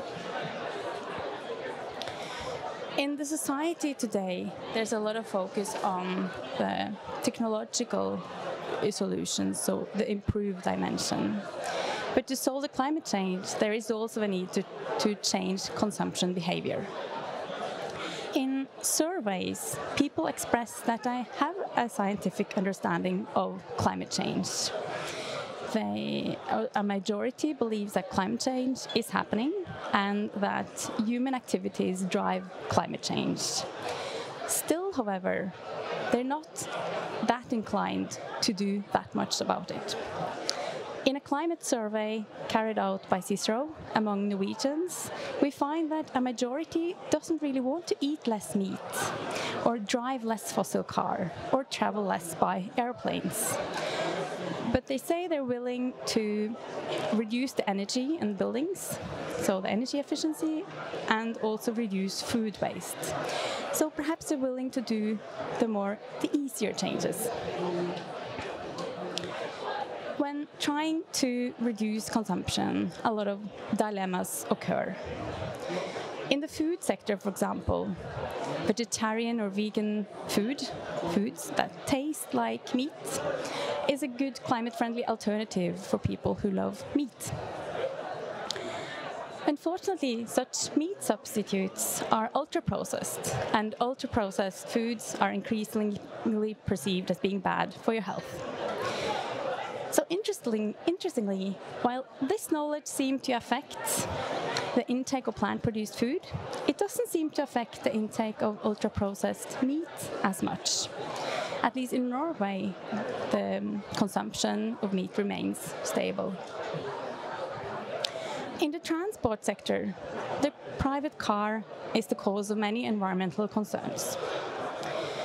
Norway, which is at the forefront of electrifying the transport sector, now sees a new tendency, because people no longer consider the car as being bad for the climate. Now that people drive an electric vehicle, there's less of an incentive to avoid using the car or shift to other modes. And this way, the problem of consumption in the transport sector is transferred to the power sector.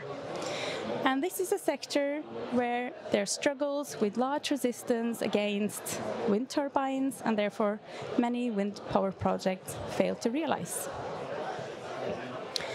Renewable energy conflicts tend to be about the battle for land. And the same land use conflicts are present also when we look at the electrification sector. The green transition will require large amounts of resources and minerals, which also create such conflicts about the battle for land. The circular economy offers a solution. So the best way to reduce growth and waste is to repair. Unfortunately, there's a lack of good business models and profitable solutions, and most companies in the repair business, they struggle unless they are supported by public authorities or because the public sector takes over some of their ideas. At the same time, it's not clear that circularity will actually reduce the amount of waste. It doesn't help much to recycle your personal computer if it allows you to change your computer every 2 years rather than every 5 years. It's still a consumer life cycle. So the mountain of rubbish continues to increase. So to sum up, wealthy countries have larger consumer-based emissions and territorial emissions, and climate solutions are prone with different dilemmas and paradoxes, and there's a need to change incentives and business models in a way that makes the mountains of waste stop growing. Thank you.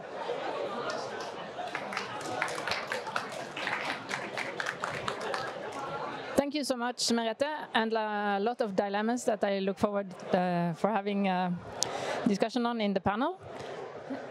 Our next speaker is Göran Finnveden. He is a professor at the Royal Institute of Technology in Sweden.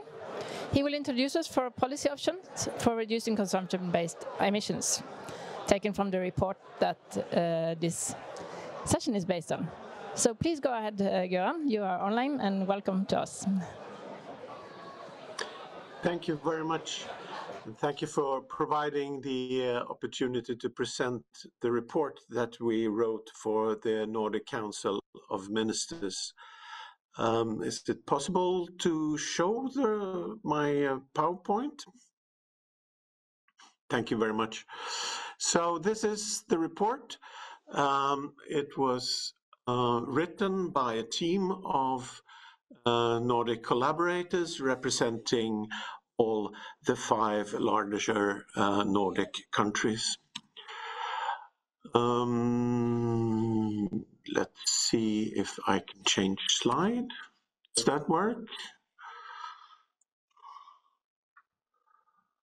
Can the technician help me to change slide?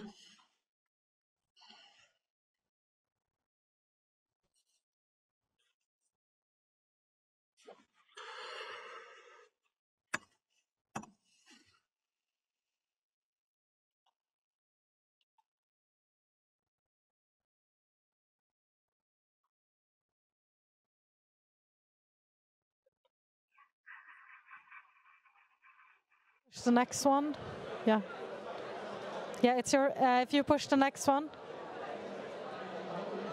Förlåt? You have to push the next one since you're sharing the yes, PowerPoint. But where? Yes, where do I do that? It's in your PowerPoint. Alt tab. But I don't see.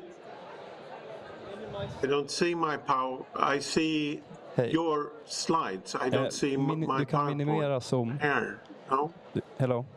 You can minimize Zoom and then just go into your PowerPoint and use it as you normally do.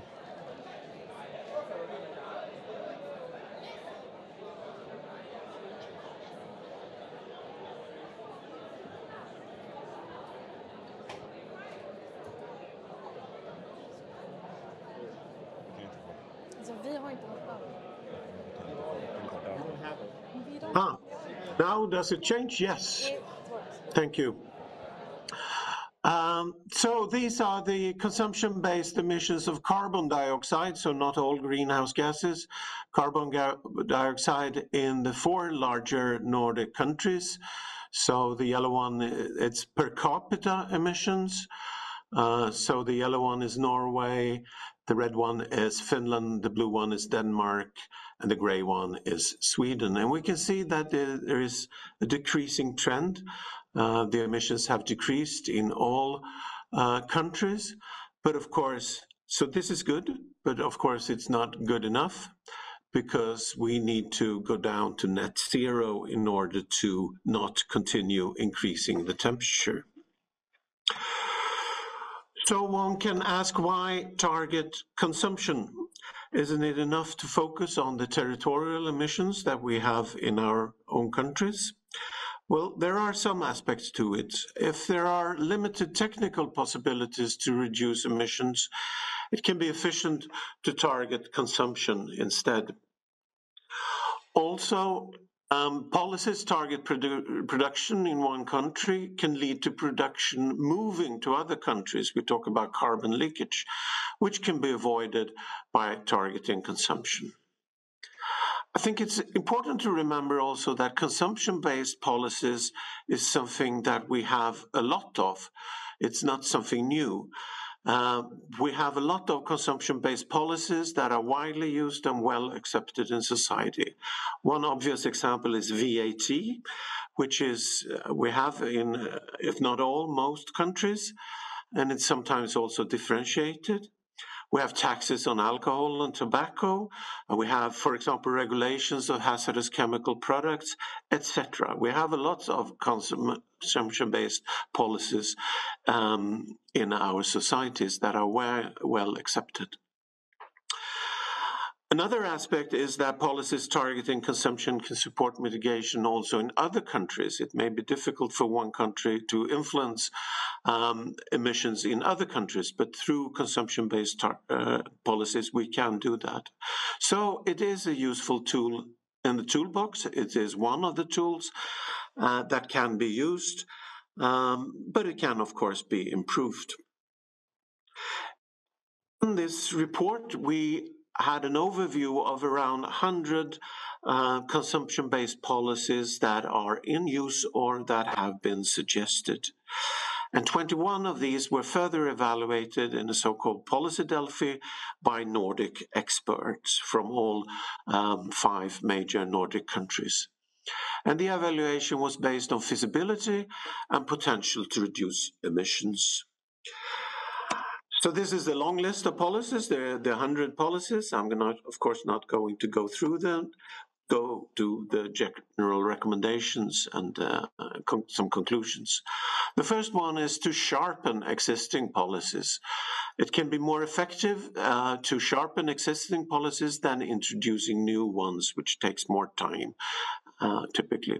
So reduce emission limits, increase reduction targets, increase existing emission taxes can all be efficient ways of moving forward. And concerning emission taxes, it can be noted that environmental taxes in all Nordic countries are below the OECD average. There's perhaps we tend to overestimate our leadership here and that we are moving ahead, but actually it is the environmental taxes are lower than the OECD average.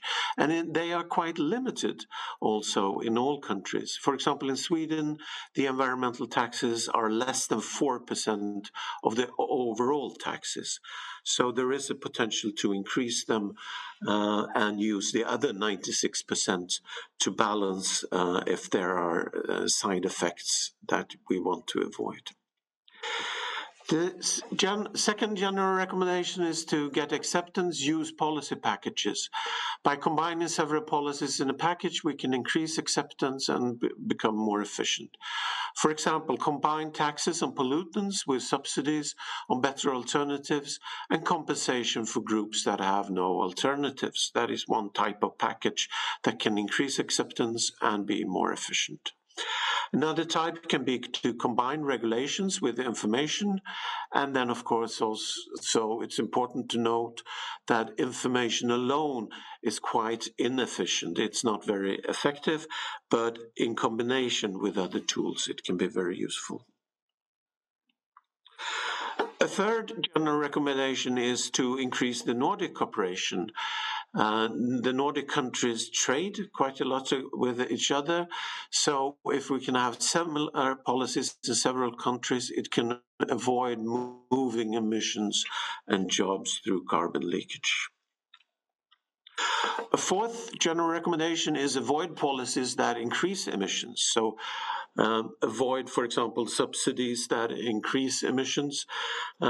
These policies are typically expensive and inefficient to support, and it's inefficient to support activities that increase emissions. They are often also regressive. It benefits those people that are more well off, so they can be avoided. So this is the final slide. Here is the links to the report if you want to read more, and the summary of the general recommendation: sharpen existing policies, use policy packages, increase Nordic cooperation, and avoid policies that increase emissions.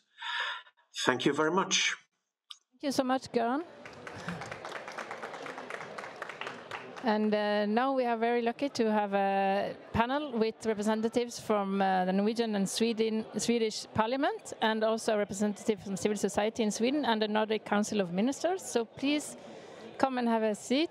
Karin Leksén from Naturskyddsföreningen, an environmental NGO in Sweden, and the members of Parliament in Sweden, Helena Storkenfeldt from Moderaterna and Jytte Guteland from Socialdemokraterna.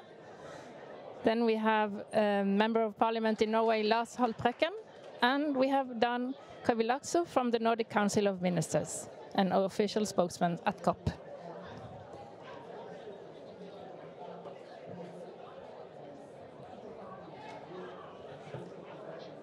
Thank you. Oh. Yes. So, yes, what are your first short reflections on what you have heard from the researchers here? Karen, you can start. Thank you very much.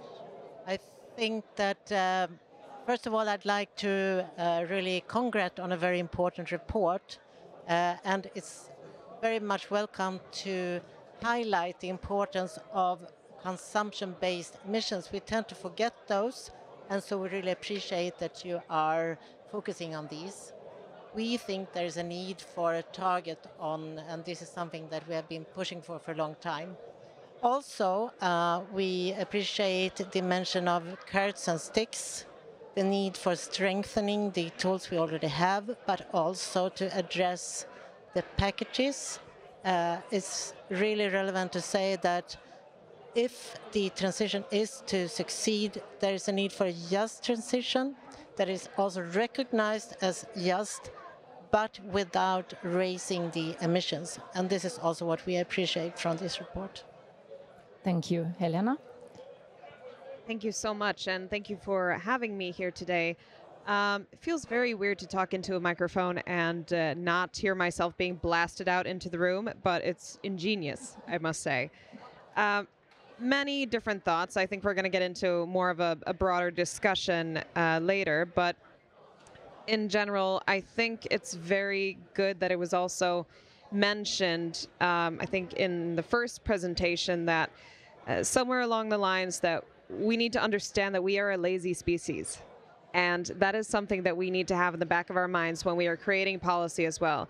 We have a very high acceptance for climate-related policy in the Nordic countries. However, we still need to keep in mind that creating a world, a society, a lifestyle that is worse than it is today is not a good way to go. That is not how we're going to create this acceptance. But I think understanding how to create acceptance in a good way to make sure the green transition is actually possible, that is a key here. Thank you. Jette.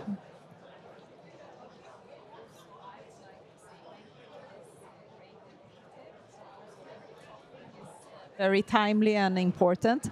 It's always a bit difficult to be later on in the panel because people say wise things. I agree to what's been said, both about how we might be a lazy creature sometime, but also about just transition.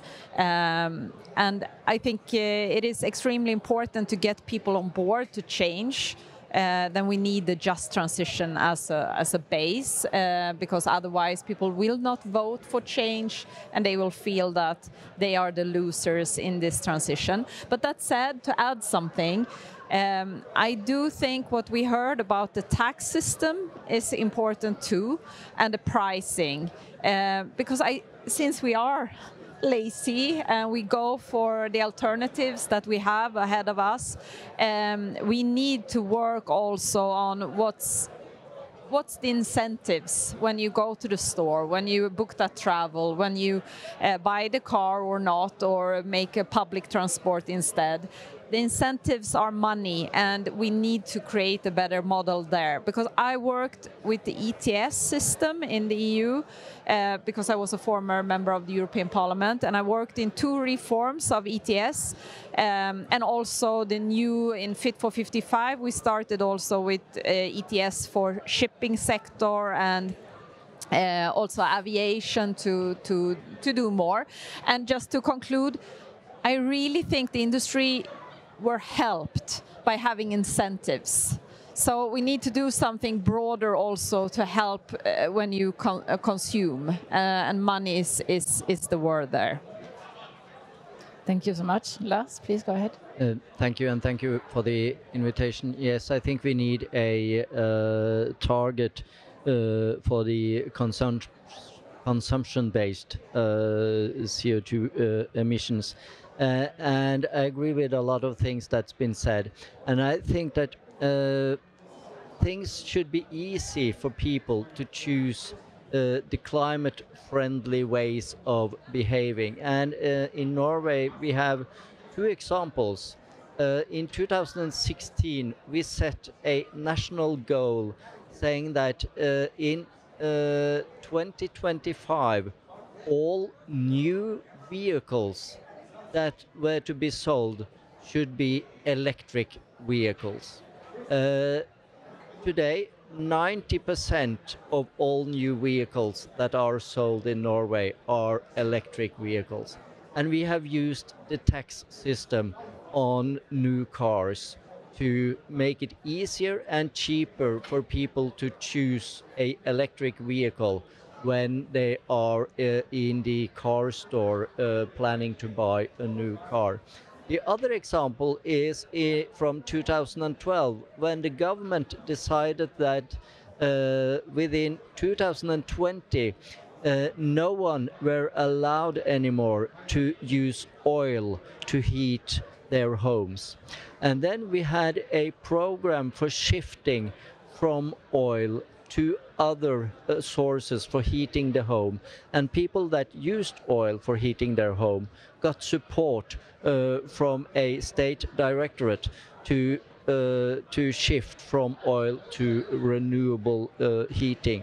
And both these examples show that we can achieve a lot by using the tax system, by using some support and using as well regulations.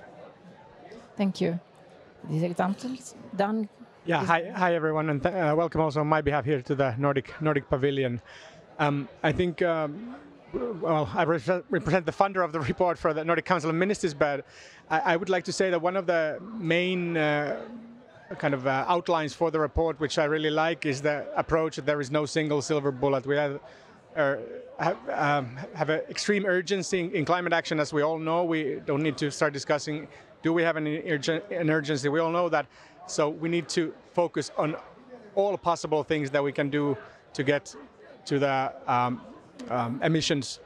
And the report writers having 100 different alternatives on how to limit approaches. I think that is quite ambitious, and that kind of reflects over the levels of ambition we need to have. And we know that consumers on a general level, on a policy level, they are as we heard, they accept multiple restraints into their everyday life, although they might not want to make or put these restraints on themselves. So there is also the possibility of not only supporting the supply of a more ecologically or climately sound products, but also limiting not sound products. And this might need bans, or it might need incentives to transform production. But all of these measures need to be put in place, and we need to rethink, such as I mean, frequent flyer miles are a very, very old example, but frequent flyer tax, for example, is one of the things that reports outlines as one of the 12 most tentative approaches to this thing. Or if I relate back to other events we have had as this pavilion, we were speaking about globally binding plastic agreement the other day that takes into account the whole life cycle of plastics, also the production. So if we ban, for example, single-use plastics, then there will be very little demand for them because the product is not in the market. The whole toolbox has to be available, but the most important thing, and which I'm happy to say today when we have 3 politicians on the panel, is that we need political leadership here, and also most likely, if we are to become climate sound, we need to also make decisions that everybody likes every time, and that is of course the difficulty in politics, but that is also what we need to get done. Thank you. Thank you. So lots of Merete presented a lot of dilemmas, and you also mentioned just transition in the beginning here. But is there a trade-off between efficiency and a rapid transition and a just transition? Any takers on that? Karin? So actually, the Naturskyddsföreningen in Swedish, the Swedish Society for Nature Conservation, the way we are working is that we are putting forward different suggestions. And actually, yesterday we launched a report with 27 proposals on how to combine emission reduction in an efficient way and to do it in a just way, because I think this is what we need to find. We need the acceptance. And so here we have looked into transport allowance for low-income households instead of the current politics in Sweden to reducing taxes on fossil fuels and still support vulnerable households. Another suggestion is a progressive energy taxation based on electricity consumption. And then also recognizing the importance of the food system. We are currently investigating how you could combine policy instruments for reducing emissions from food production and still also promote biodiversity. And of course, consumption is really important here, what and how to consume, but also natural grazing. So we believe it's important and possible to combine efficiency and radical emissions reductions with a just transition, but you need to really have these packages where you combine these two things. Thank you. Yes, I definitely believe that there is a connection between just transition and be able for country to do it faster, the transition. It might not feel that way in the beginning, but if you get a tempo in it and people feel that the politicians have an idea of where we are going, then there will be a mandate to continue to do more reforms, and it will be easier for the parliaments to actually do more and more to reduce emissions and greenhouse gases emissions. What do I have in evidence for this? Of course, you can look at reports now and so, but I would also say that coming from Sweden, having the experience of living in a country who were like so modern in the past that we were a bit ridiculous, actually. We were always like, is it new? We want it. New. That's us. That's the Swedish mentality. And I believe that comes from being safe. Have the feeling, the sensation that the politicians will protect me. If I change my job, if I lose a job, I will get a new one. And I will not be very poor in between because I have help systems and I also have the opportunity to educate myself to the new systems. I have a history as an evidence here that Sweden in the past were like that. We were offering general welfare with high standard, trade unions who are strong, safety systems economically, for education also, that made people not sentimental. People wanted to explore, do new things. And in this transition, we need to feel like that. We need to feel optimism. But now people are afraid. They feel like if I lose what I have, everything will be taken from me. And I'm not sure I will survive. So that's the mentality we live in today. And that makes it a bit difficult to kind of preach for lower emissions. So yes, it comes together. Safety, just transition, and also cut emissions. Thank you. Helena? Thank you. I agree with what Jutta said, and I just wanted to add to that because I think we will not be able to have an efficient green transition if it is not also just. I agree with everything Jutta said about our welfare system. That is what has laid the groundwork of us being able to create so many different opportunities in Sweden and in the Nordic countries. So that is absolutely it's essential. I was on a different panel yesterday about SRHR in climate crisis, and I believe that is a part of having a just transition as well. I liked what was mentioned before about policy packages, because we cannot be creating climate policy without also thinking about how is this going to affect certain groups in society. When it comes to SRHR, we know that, which is sexual and reproductive health and rights, it is always women's and girls' rights that are the first to go in any kind of crisis. We know that it's the exact same thing when it comes to the climate. So these are all things that we need to keep in perspective. And we also need to change the mindset about this transition being something difficult and negative.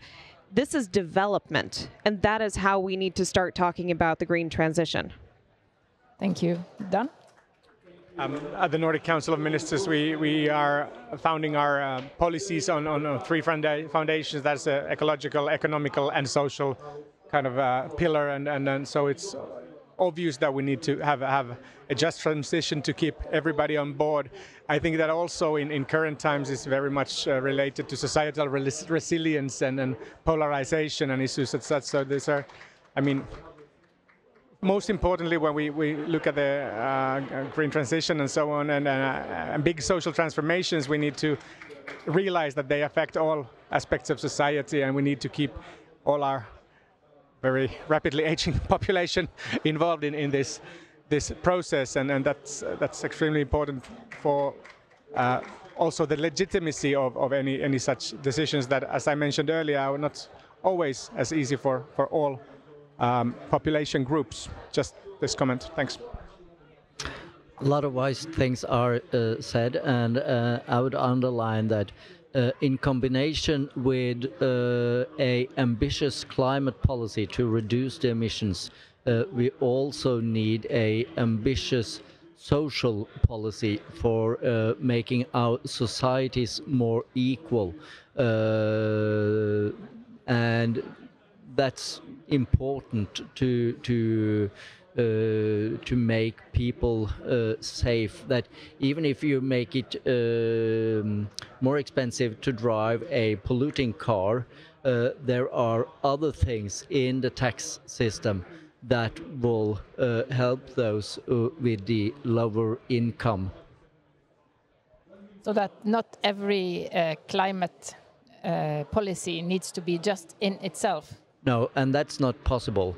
But the sum of the policies, the climate policy, the tax policy, etc., needs to both lead to a cut in emission, but also a more equal society. Thank you. Göran Finnveden, he talked about the recommendations on more Nordic collaboration, or that it's beneficial to have common rules or regulations or policies across the Nordic countries. Do we have examples of that, and how do you think we can work together to achieve more collaboration? We have extremely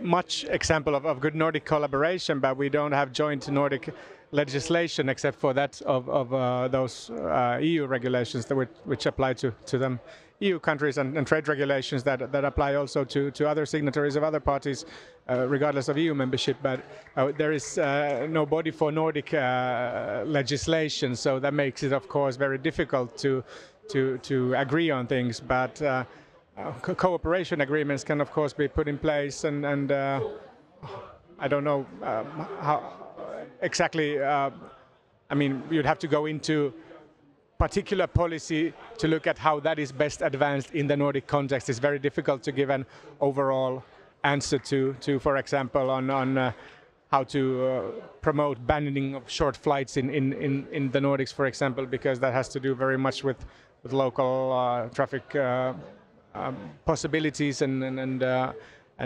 national decisions on how to support traffic in various areas, for example. So it is a idea with, of course, very much fully support, but that will happen more in the EU context if we talk about legislative measures. I agree, and I would also say, of course, in the Nordic Council, I believe that there are these kind of discussions how to help each other with the legislation and help out and give good examples.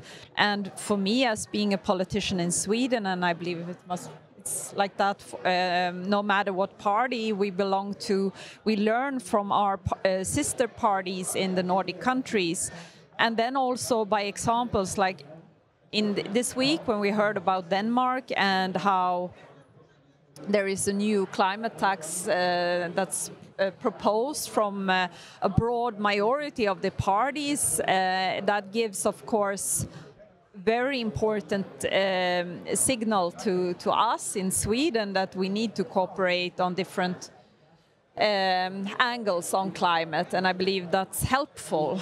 On the contrary, when you see that it's a decline in ambition, in willingness to do things, that will also spill over to our neighbor countries. So you could not overestimate how important it is to have neighbors who have ideas, optimism, are a driving force for climate. I just wanted to add that I think we can do more together. There are certain areas of policy where one country cannot have as great of an impact as we do on with the EU platform as one example. But if we're not getting enough progress within the EU, I think we in the Nordics can do much more together. And one of those issues is how we handle companies like Temu and Shein, and how we are importing all these like hazardous products that contain chemicals that are actually illegal on the EU market, but they are still coming in. How do we get how do we deal with that? A country like Sweden might not be able to deal with it on its own, but in the Nordics, can we do something together? I know that is one of the issues that our climate minister thinks about often. Thank you. Thank you, Karin. So being here in Baku, I of course must express the frustration that many environmentalists feel with the situation here, and also in my country, that we are lagging behind targets. That's why I'm so happy to listen to both Jytte and Helena here, that speaks about development instead of burden, that speaks of possibilities instead of hinders.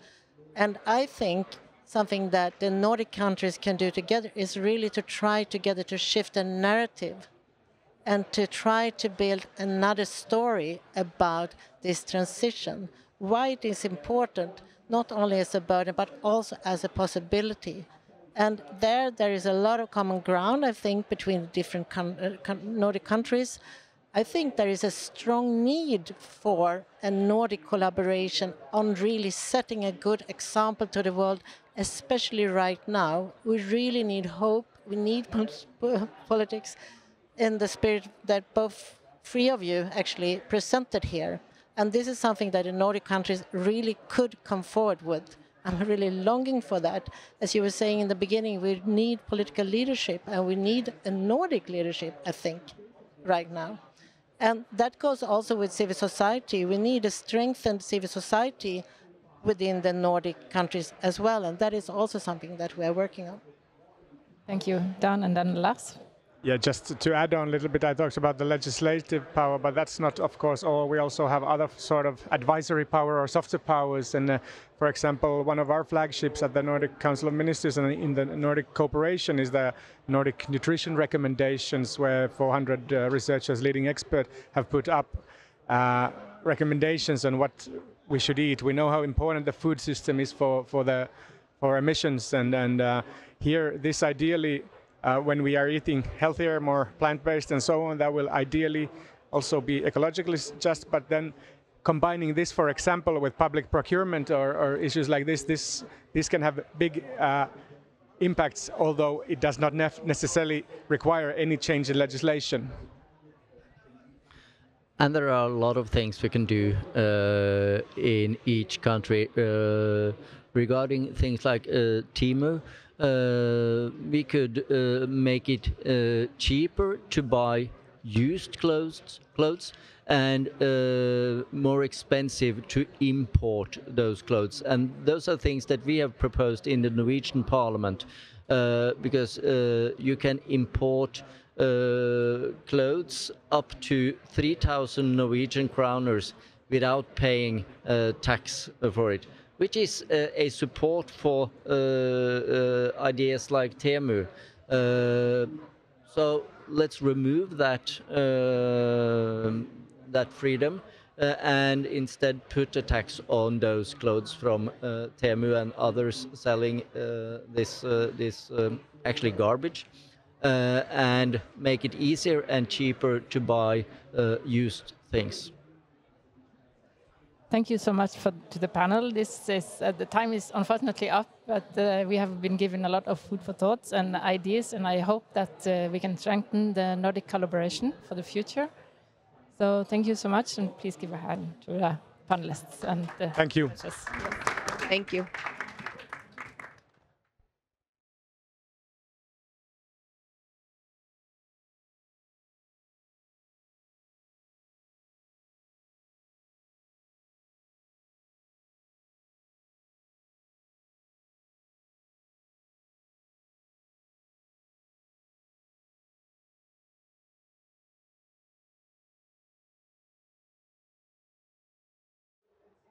Good afternoon, everybody, and welcome back to the Nordic Pavilion here at COP29 in Baku. A warm welcome to those of you following us online on the live stream or watching this event on the recording after the event has taken place. My name is Aaron Taki, and I'm here from the Nordic Council of Ministers, and I have the honor to be your moderator for today's event, hosted by the Nordic Council of Ministers and Demos Helsinki, entitled Climate Neutral Visions for 2050. Notions of the good life, new economic models, and welfare beyond GDP. Over the course of the next hour and a half, we're going to visualize what the carbon neutral society can look like. We're going to hear about a new report commissioned by the Nordic Council of Ministers on alternative measures to GDP. And we'll have expert commentary on this report by our special guest, and then have 3 panelists on stage exploring these visions and the outcomes of this report, and also hearing from you in the audience about your visions for the future and the carbon neutral society. So this event builds on 2 work streams of different projects that we've had at the Nordic Council of Ministers. The first one is this report that I mentioned, which will soon be presented by my colleague Theo Cox, who's joining us online, called A Beyond GDP View of Nordic Performance. But this event also builds on another series of work packages called the Nordic Stocktake and Visions Report. And this builds upon the Nordic Declaration for Carbon Neutrality signed by Nordic climate and prime ministers during 2019. And one of those signatories we actually have here in the room joining us in the panel. And the idea with the Nordic Stocktake report was to follow the global stocktake that's taking place here at the United Nations Framework Convention on Climate Change negotiations. And it works in much the same way. The Nordic Stocktake took stock of the progress made in the Nordic region towards our goals and the remaining work that needs to be done. But it's hard to know where to go or how to get to a destination if you don't know what the destination looks like. So parallel to the Nordic Stocktake report, we also had the Nordic Visions project, where we tried to demystify what a carbon neutral society looks like and create a positive vision of the future. Because with this positive vision, it's easier for us to move towards that vision, that desired outcome, that desired society of the future. And we actually went on tour this summer at the Nordic Democracy Festivals and presented the results of the Nordic Stocktake and Visions reports. We visited the Nordic countries in the democracy festivals, and we talked about the outcomes of the report. And like we'll do today, we asked panelists and audience members for their personal visions of the carbon neutral society of the future. And we took with us this suitcase that you'll see here on stage. This is called the Future Suitcase. And the Future Suitcase contains both objects from 2024 that we think we might need in the future. We asked panelists at our events to contribute something to the Future Suitcase. And you can see, for example, we have a card game about energy. The idea there being that we also need to have fun during the green transition and the way to get there. We have a climate cooking book to learn more about climate-friendly foods. And we also have a book here from the Danish Green Youth Movement. But we also have some objects from the future, one could say, objects that we will also need in the future. And here we have, for example, a basaltic rock, which is carbon dioxide captured in Iceland and stored permanently in basalt. We also have some low emissions cement from Sweden. But of course, we also had visions, the visions from our audience members, and you'll see these cards here on the chairs in front of you, because we will ask you to also contribute a vision to the future suitcase. So you're welcome to look at the future suitcase. It's on display here at the Nordic Pavilion at COP29 for the rest of the week. And please contribute your vision as well. But maybe you've not thought so much about what the carbon neutral society looks like, and that's okay. That's what we're going to explore deeper today. We're going to run a bit of an exercise that we've done also at the Nordic Democracy Festivals. And we're going to do that right now.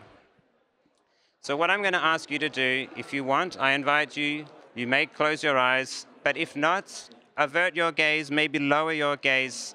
Try not to look at anything that distracts you, at least. Don't look at me. And I want you to take a few deep breaths, and we're soon going to depart from the year 2024. So take deep breaths and forget about this year, forget about any ideas that you might have about the future or any pathways towards any goals of the future. Leave that all behind. Because instead, we're going to arrive directly at the year 2050, the year where on a global average, we should have reached a carbon neutral society. It might be hard to imagine where that is or what that feels like.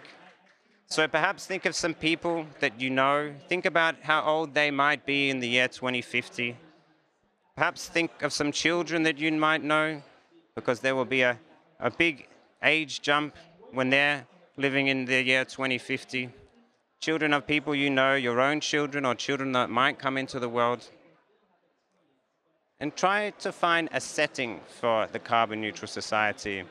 Perhaps it's at your future home, your future workplace, a future place of leisure activities, somewhere in nature. It could be a favorite place of yours in a city or in the countryside from today, but in the future. Try and imagine yourself there. And try and imagine the people who you interact with in that future setting, friends or family, or if you're in nature, maybe the plants and animals around you. Imagine who's there. What do they go about in their daily lives? What are they doing? And little by little, try to expand this setting and think about the communities around you. What are the communities doing?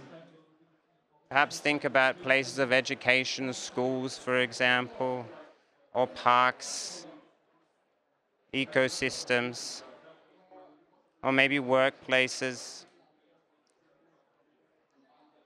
If any of the places that I mentioned catch your imagination, feel free to stay there and dig deeper in your personal setting, or feel free to keep building your vision of the future with the more places and ideas I'm going to add for you to interact with.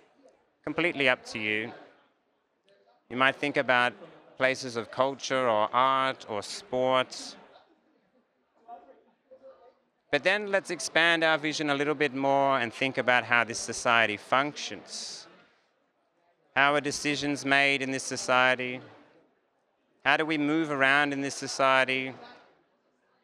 How much do we move around in this society? What kind of food do we eat in this future society? Where does that come from? Have a think about the different goods that we consume, the different services that we consume in the future society. Where are they produced? How are they produced? And what happens with them when we no longer use them. You may expand this vision more if you like and think about the agriculture system. You might think about energy and waste, transport and trades. Whatever you want to imagine in your future society. If something catches your attention, dig deeper. Think deeper about it.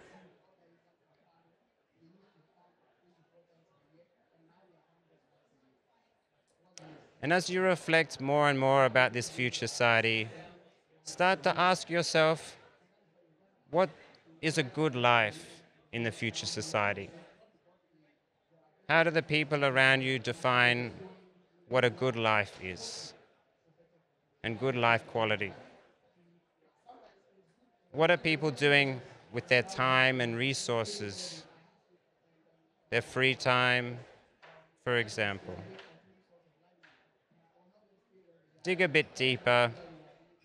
Explore any other ideas that you want to add to your vision of the future society. Because soon you'll pack your travel case, your suitcase, and depart this society. Dig a little bit deeper. Anything else you want to add? Thinking about the people, the ecosystems, the society, the economy. Because now we're going to depart the year 2050. Take a little mental note of what you've learned during this exercise and what you want to remember about your future society. And when you feel ready and comfortable, bring your attention back to this room and to the year 2024, where we are today.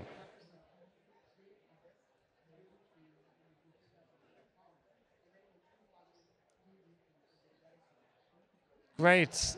I hope that was a meaningful exercise for you all.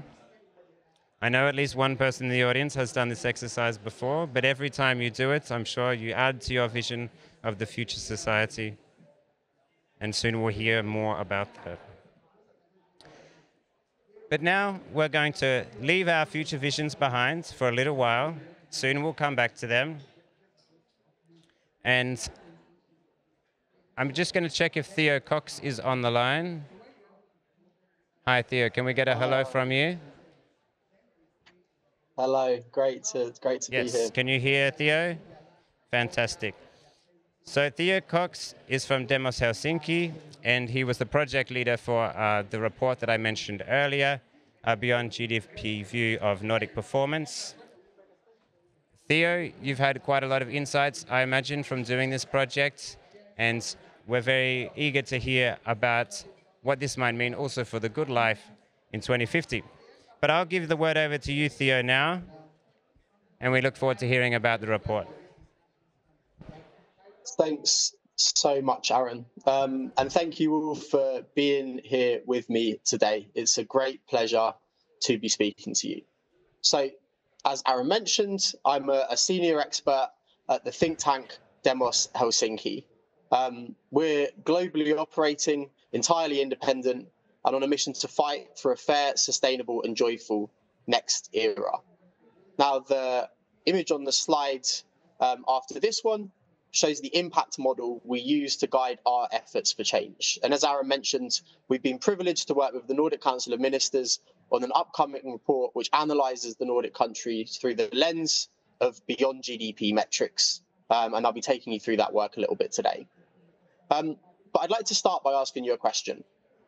What do you think of when you think of the Nordic countries? Now, for many of you, I'm sure that's going to be the welfare state. But it might also be a deep connection to nature, as is evidenced by the lovely picture on the next slide there. And also perhaps environmental leadership on the world stage. But what happens if we measure things differently? And Aaron, if you wouldn't mind skipping another couple of slides. And that's perfect. And so how does this perception shift? We analysed 5 countries in the Nordics through the Beyond GDP metrics that I'm about to take you through, and suffice to say, the results were pretty surprising. Next slide, please. But maybe I'll rewind to start and explore why we need to go beyond GDP in the first place. Now, most obviously to the context of COP, it has a huge ecological blind spot. The destruction of our environment shows up nowhere in GDP. However, many things show up positively, which, to be honest, really shouldn't. So the only time that a forest shows up in a GDP metric is if it's cut down and sold for wood, for example. And similarly, if massive levels of air pollution mean that more and more people have to buy face masks, then that's again something that's only going to show up positively in GDP. But there's also conditions that are relevant to the just transition, which are worth exploring. So first, GDP is totally insensitive to distribution. So gains and losses to the richest and the poorest are treated entirely equally. And that means it's a portal to guide achieving distributional justice, which, as we know, must be at the heart of the environmental transition. It's also a really bad way of tracking welfare. So its creator, the economist Simon Kuznets, explicitly warned against using it as a welfare metric, and yet that's exactly what we're doing. And the so-called Easterlin paradox shows up again and again in the research that shows that, at least when it comes to richer countries, growth in GDP doesn't reliably improve well-being across societies.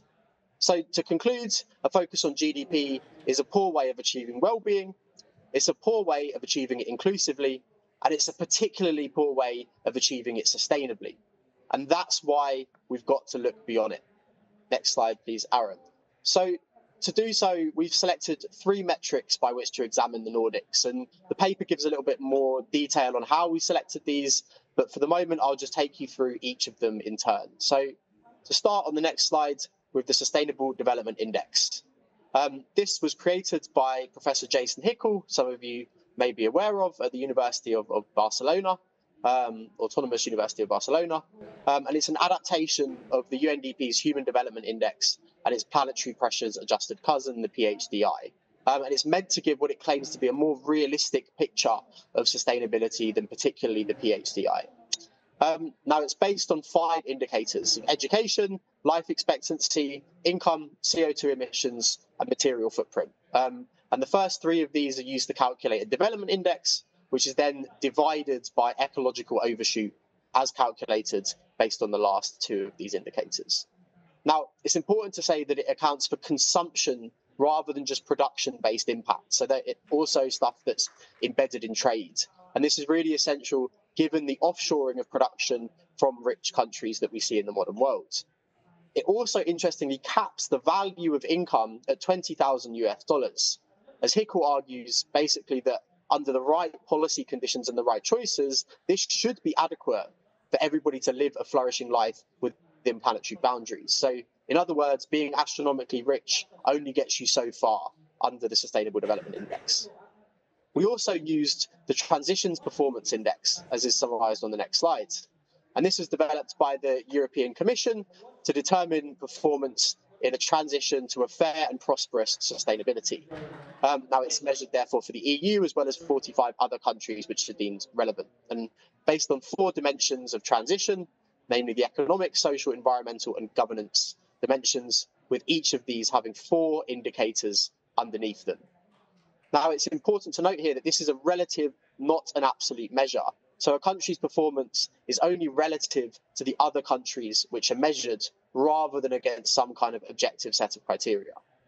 And it's also focusing on this transitions element rather than absolute performance. And particularly when it comes to sustainability, these might actually be quite different things. Now, finally, we drew on the donut economy indicators. Now, these are based on Kate Raworth's donut economics framework, which I'm sure many here are familiar with.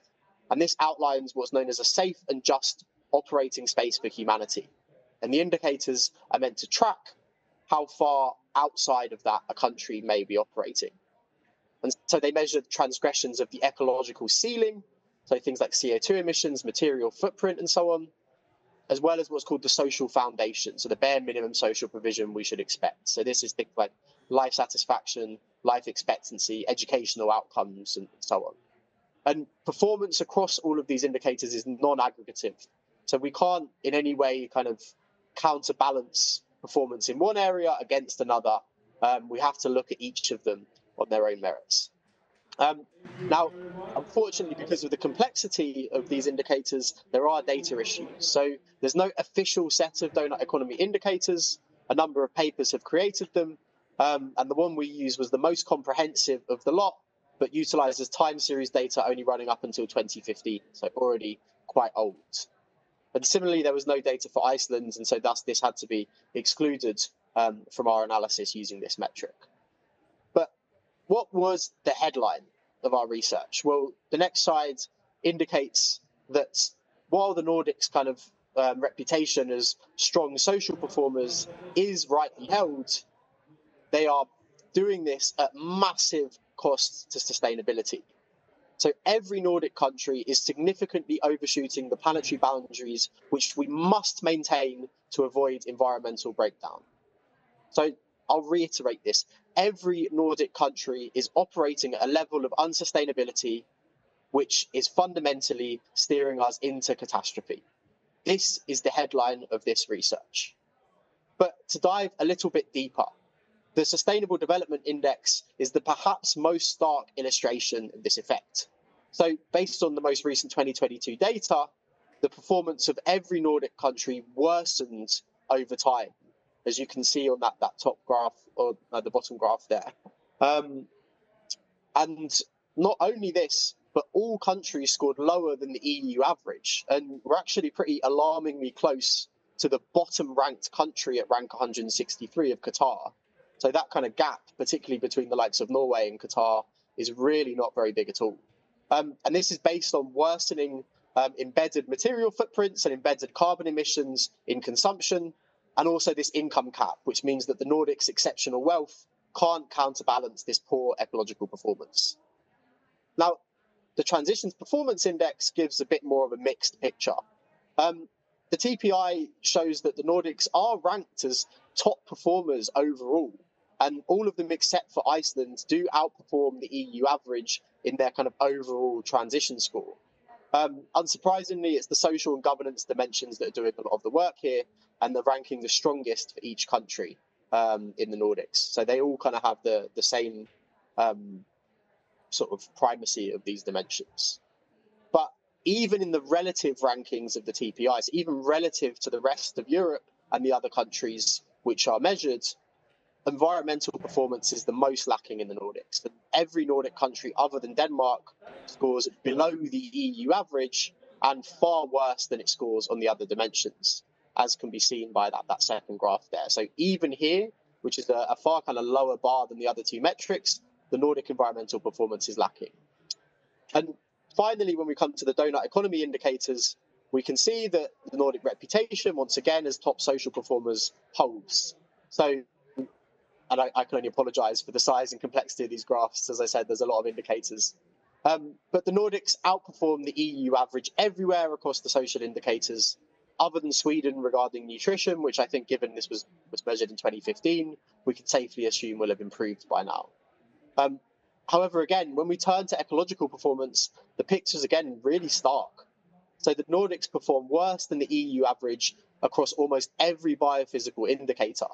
And the only exception here is Denmark, and even within Denmark, only scoring better than average, but still actually quite far from the sustainable levels across 3 of these indicators. Now, this poor performance is relatively equally spread across the Nordic countries, so every country performs worst in at least one indicator, and both Denmark and Norway actually perform worst in 2. And I think it's worth noting here that while this data only runs to 2015, the signs for improvement into the present day aren't promising. Now, based on the trend lines from this data set which exist, the trends were fundamentally negative. Of course, we've had a lot happen since 2015, which might throw those trend lines off, but even present data doesn't give a particularly rosy picture. So we've seen rising consumption-based CO2 emissions and rising consumption-based material footprints through the SDI that I've just talked you through. And we're also seeing worrying developments in other areas, such as land systems, for example. So, we're based in Helsinki, and you may have seen recent, really quite scary news that Finland's land system is now a net emitter rather than a long relied on sink for carbon. So even though this data is quite old, on the basis of the information we have, the signs that things have got much better since then are unfortunately not very positive. So what should we take from this? Well, basically, these results show that what we measure and how we measure it matters really, really significantly. Now, the policy implications of viewing the Nordics as doing generally really well, but with some work to do on environmental performance, as the TPI does, or contributing to vast levels of ecological destruction in a time of worsening crisis, as the other two metrics do, it really can't be overstated. These are vastly different views of the world with vastly different policy implications. But I should say, and if you go to the next slide, Aaron, that this isn't just a Nordic problem. The Nordics are rightly held up as exemplars of the modern welfare state, and rightly so. Now, they are goals for development and sustainable development in many ways, and it must be said they have taken action, but far more so than many other nations, around sustainability objectives. And the fact that they're still so far from where they need to be is a sign that the overall and mainstream approach to environmental action is fundamentally failing. So what do we do with this? Where do we go from here? So in closing, I'd like to point to a few things. First, and if you wouldn't mind switching slides, thanks, Aaron, we need to improve how we do measurement and how it's then used in policy. This means cohering the vast amount of GDP metrics beyond GDP metrics that are out there via international alignments. It means investing in collecting high quality and current data, which was an issue identified in our study, and ensuring that priority is placed on metrics which are accurate and useful, not just metrics which make rich countries look good, which is always a risk when we're doing these kind of international agreement-based coherences. And here, international institutions like the UN, like the OECD, and the Nordic Council itself have a really essential role to play. But it's also about integrating these metrics into governance and shifting them from beyond merely being used for monitoring. Until we do this, they're going to be toothless and they are going to be ignored. And we're seeing that today, for example, unfortunately, with the SDGs. And this is hard, and we need to understand how to do it better. So our research highlighted an example of Denmark trying to implement an SDG-based risk assessment for its policy, and this has faced real difficulties based on a lack of administrative framework and an agreement around how to understand risk and things like this. So we've got to learn on and build from these examples on how to integrate metrics better into policy. But if you wouldn't mind switching the slide, Aaron, if there's one lesson I'd urge you to take away from our research, it's this. We can't continue with business as usual. The Nordic countries have already done so much of the standard playbook for sustainability. They picked the low-hanging fruit. From electric vehicle uptake, which is leading Europe and leading the world, and decarbonising much of their domestic grids, the Nordics have done a lot of the stuff that we are asking countries to do. And our research shows that this simply won't cut it. We've got to expand the scope of the interventions we're considering to enact the sustainability transition if we're going to have any chance of success. And this means sufficiency solutions, which look at the demand side as well as the supply side of sustainability. It means a realistic interrogation of our relationship to economic growth. And it means moving beyond our fixation with technological innovation to the litany of other policy interventions looking at social and economic levers which are found in the Beyond GDP literature. Now, in closing, I'd like to turn my attention to the year 2050, given this is the theme of this event. And while I want to leave with a message of hope, I also want to leave with a message of realism. The brutal reality is that given where we are today, catastrophic climate impacts in the coming decades are already locked in. There's no way around this. The crisis is here and it's only going to get worse. It doesn't mean that there's no hope in 2050, but it does mean that things are going to be difficult, and it does mean that we have to fundamentally reassess how we are operating and the vision of the future that we are operating by. This means that we have two tasks today. Limiting the destruction that we're going to see in the future as best we can, but also finding ways to keep the foundations of our societies functioning as the crisis worsens so we can keep moving forward.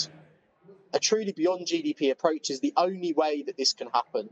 And so it's imperative that we heed the warnings we are shown and act now to begin building one. And with that, I'll close and thank you all so much for your time.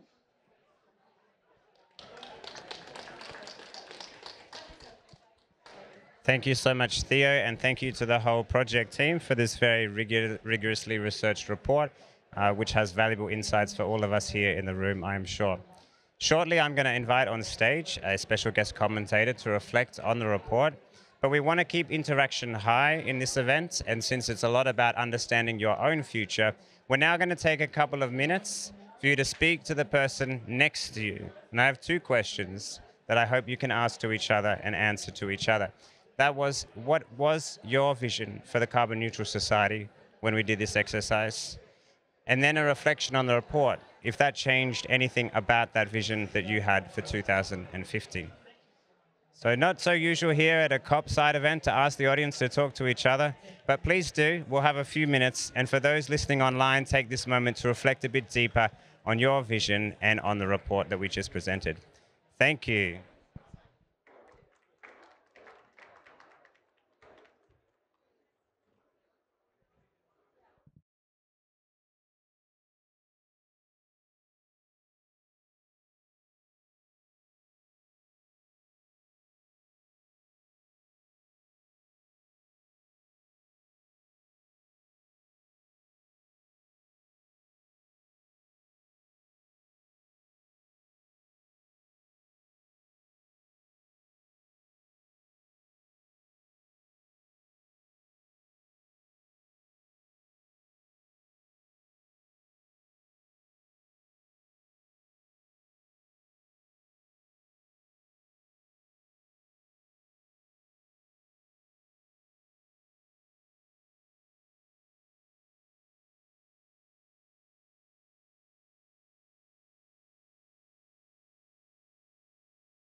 Okay, everyone, please put back on your earphones.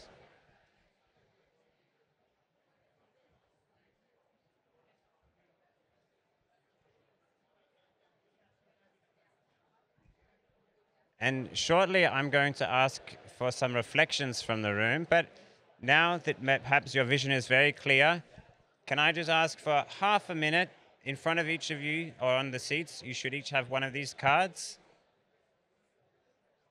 And we just invite you to write down what your vision for the carbon neutral society is. Miriam will be passing around some pens, and if you don't have one of these cards, just make it known to us and we'll give you one.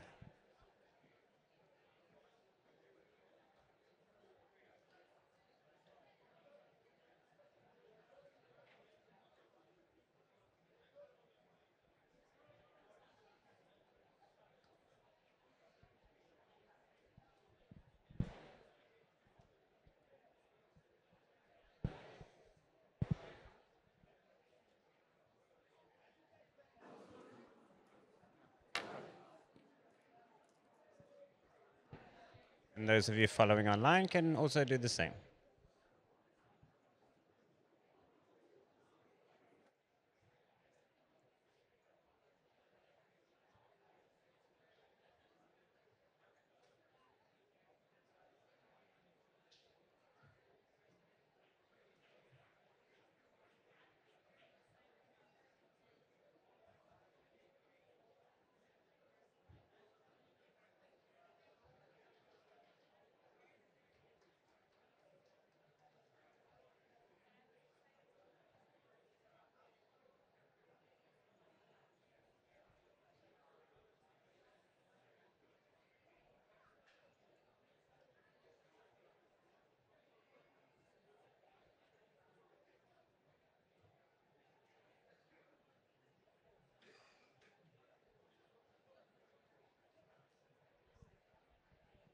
Just half a minute more.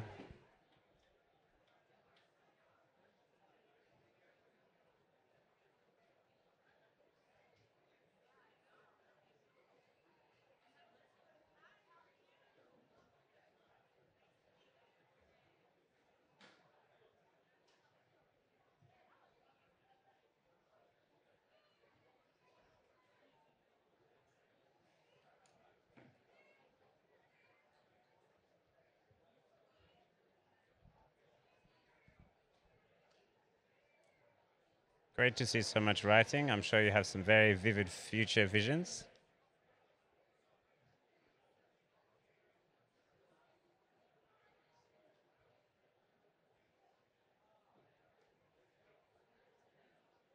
And we would be most grateful if you could contribute your visions to the Future Suitcase at the end of this event.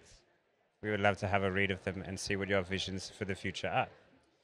But we're also going to take a short moment now to share if anyone in the audience would like to tell us a bit about what their vision is for the carbon neutral society. Do we have anyone who is bold enough to want to tell us a bit about their vision for the future? Please just raise your hand. Miriam has a floor microphone and we'll come to you. Yes, I can see one here at the front. Hello, my name is Caroline Fraude. I'm from the Brahma Kumaris and Rifts.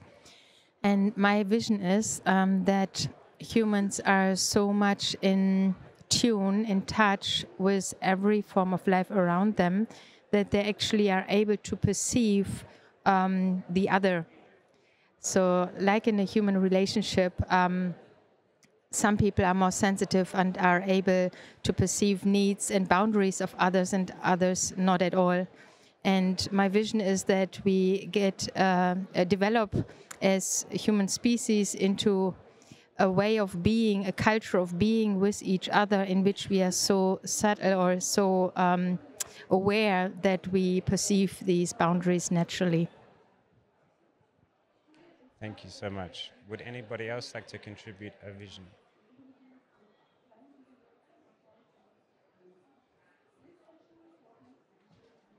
No pressure. Yes, at the back. Good day, it's James from Australia.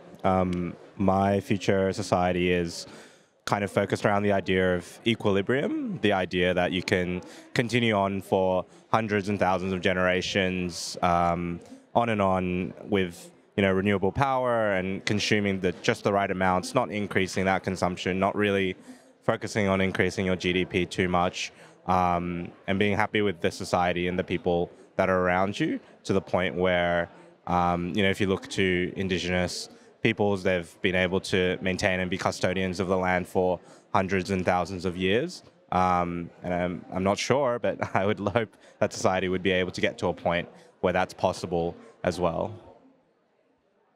Thank you, James.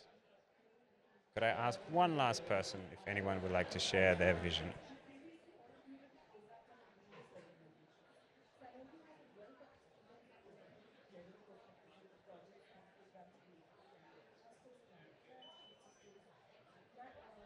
Any takers?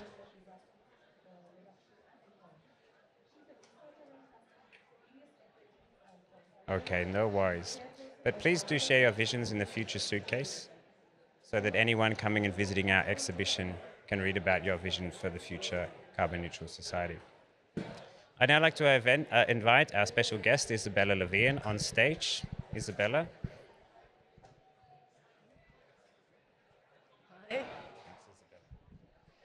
Isabella is the former Vice Prime Minister of Sweden and Climate and Environment Minister, and a current EU parliamentarian. And we're going to jump between talking about the report and talking about our visions during the course of this event. But Isabella, I'd like to ask you, as a policymaker now for many years, policy is also, of course, about achieving our goals, and to achieve our goals, we need to measure what those goals are. And welfare measured by GDP is obviously the way that we are on a societal level currently measuring our progress. What did you gain from hearing about the report presented just now by Theo? Do you have any insights on the report? Thank you so much. I think I'll stand here if you don't mind. So thank you so much, Theo. I guess he's still online, for the presentation and all the work. I think this really gives us a lot of food for thought, and I'm very happy that the Nordic Council is arranging this seminar so we can discuss this at this very qualified level. So I think that's good. I was in the Swedish government for 7 years. I'm from the Green Party. And one of the things that we also prioritized was to develop some type of alternatives measurement for as complementary to GDP in the Swedish state budget. And we actually did in 2017. This is one of the biggest public secrets because we never got like the global news on this. New Zealand got a few years later, but we actually introduced it in 2017 in the Swedish budgetary process, that we have 17 what is called in Swedish livskvalitetsmål, eller livskvalitetsmått snarare, and that's life quality measurements. And some of those are related to pollution, some to health, some to your own perceived level of happiness or satisfaction, rather. And some are also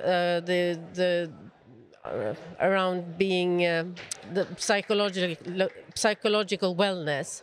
And we can see that although Sweden is a very, very wealthy country, very rich country, we're faring quite well on many of the indicators. But one in particular, we can see that people are not feeling happy in our country, and that we have very high levels of sick leave due to stress or other psychological factors. So this is something that is really important to take into consideration when making policies and trying to see what is a welfare state? What is a good country? We also need to look at those indicators, and those are quite alarming. And I think we have similar figures in many Nordic countries. I wonder if I could go back with your PowerPoint presentation. I'm taking the liberty of doing that now, because I think this is an interesting model, but you just brushed over it. Like the external circle there, on this impact model, you're pointing to some things that we talk about a lot, that we need a society where we stay within the planetary boundaries. We also need to enhance democratic participation. We also need to reduce social inequality. But then the fourth one there I found very interesting, because we very seldom talk about that, on transformation, non-violent transformation.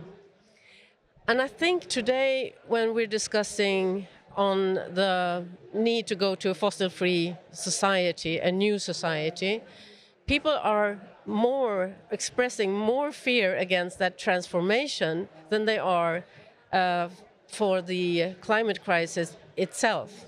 So even though we know that we are really approaching catastrophes, we're already seeing it in Europe, but people are so nervous that they actually go and vote for parties that want to put a brake on the climate transition.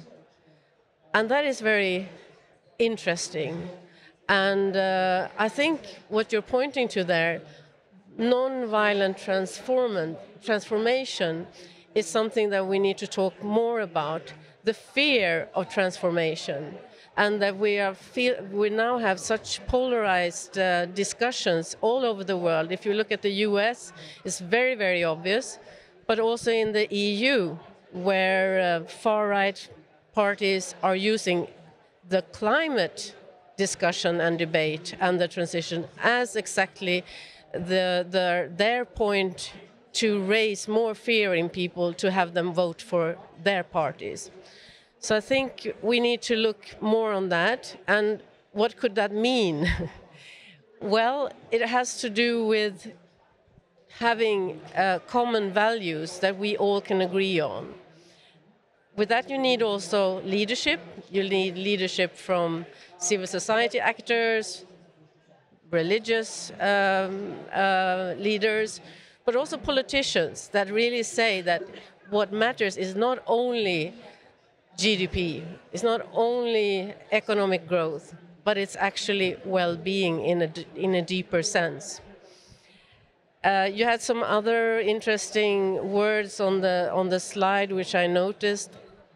Global mindset is one.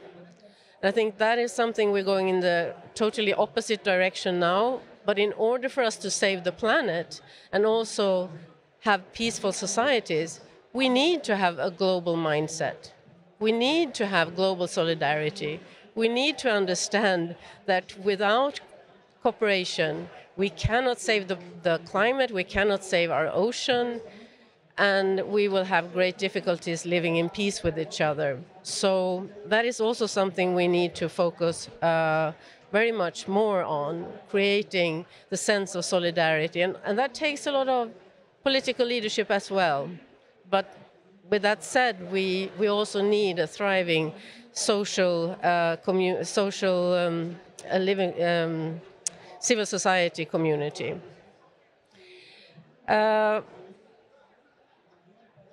Where are we going? I think that exercise was really, really good as well. Because the fear of transformation is because you don't have a vision. You know what you have, but you don't know where we're going. And political leaders now are lousy at creating that vision. Instead, they're talking about the past time, the good old days, how it was make America great again, the way it was before. We're not talking about how it's going to be in a few years or in a few decades. And people are really afraid that it's going to be worse. And it's going to be worse if we don't have that vision and know where we're going.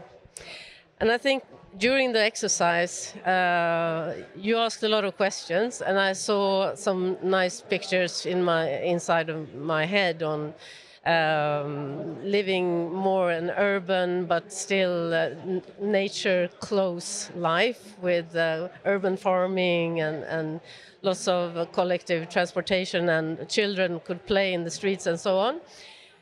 But you also asked me about, you asked all of us on like on the policy level, what has changed. And I would like to see a new economy.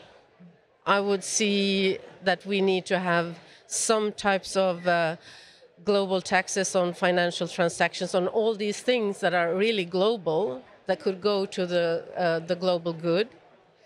I also think that we need to change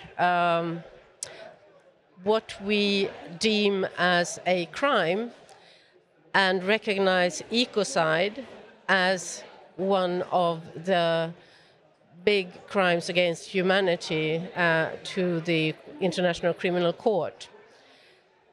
And also we need to recognize the rights of other living beings and the ecosystem as a whole to live, to thrive, and that it is globally against the law to destroy these global goods. And to achieve that, we need to change our mindsets. We can't really just negotiate about that, but we also need a discussion about who has the right to survive and thrive on this planet. And today we only have two agents that have rights, legal rights. It's human beings and it's corporations. We recognize the legal rights of corporations. For instance, if they are stopped by national legislation to pursue their activities, they can sue in court and have their case tried. But for instance, a species, let's take a fish species that is being threatened of extinction because of overfishing, has no legal right. So species can go extinct and no one is held accountable. And I think in my vision for 2050, that is not the case.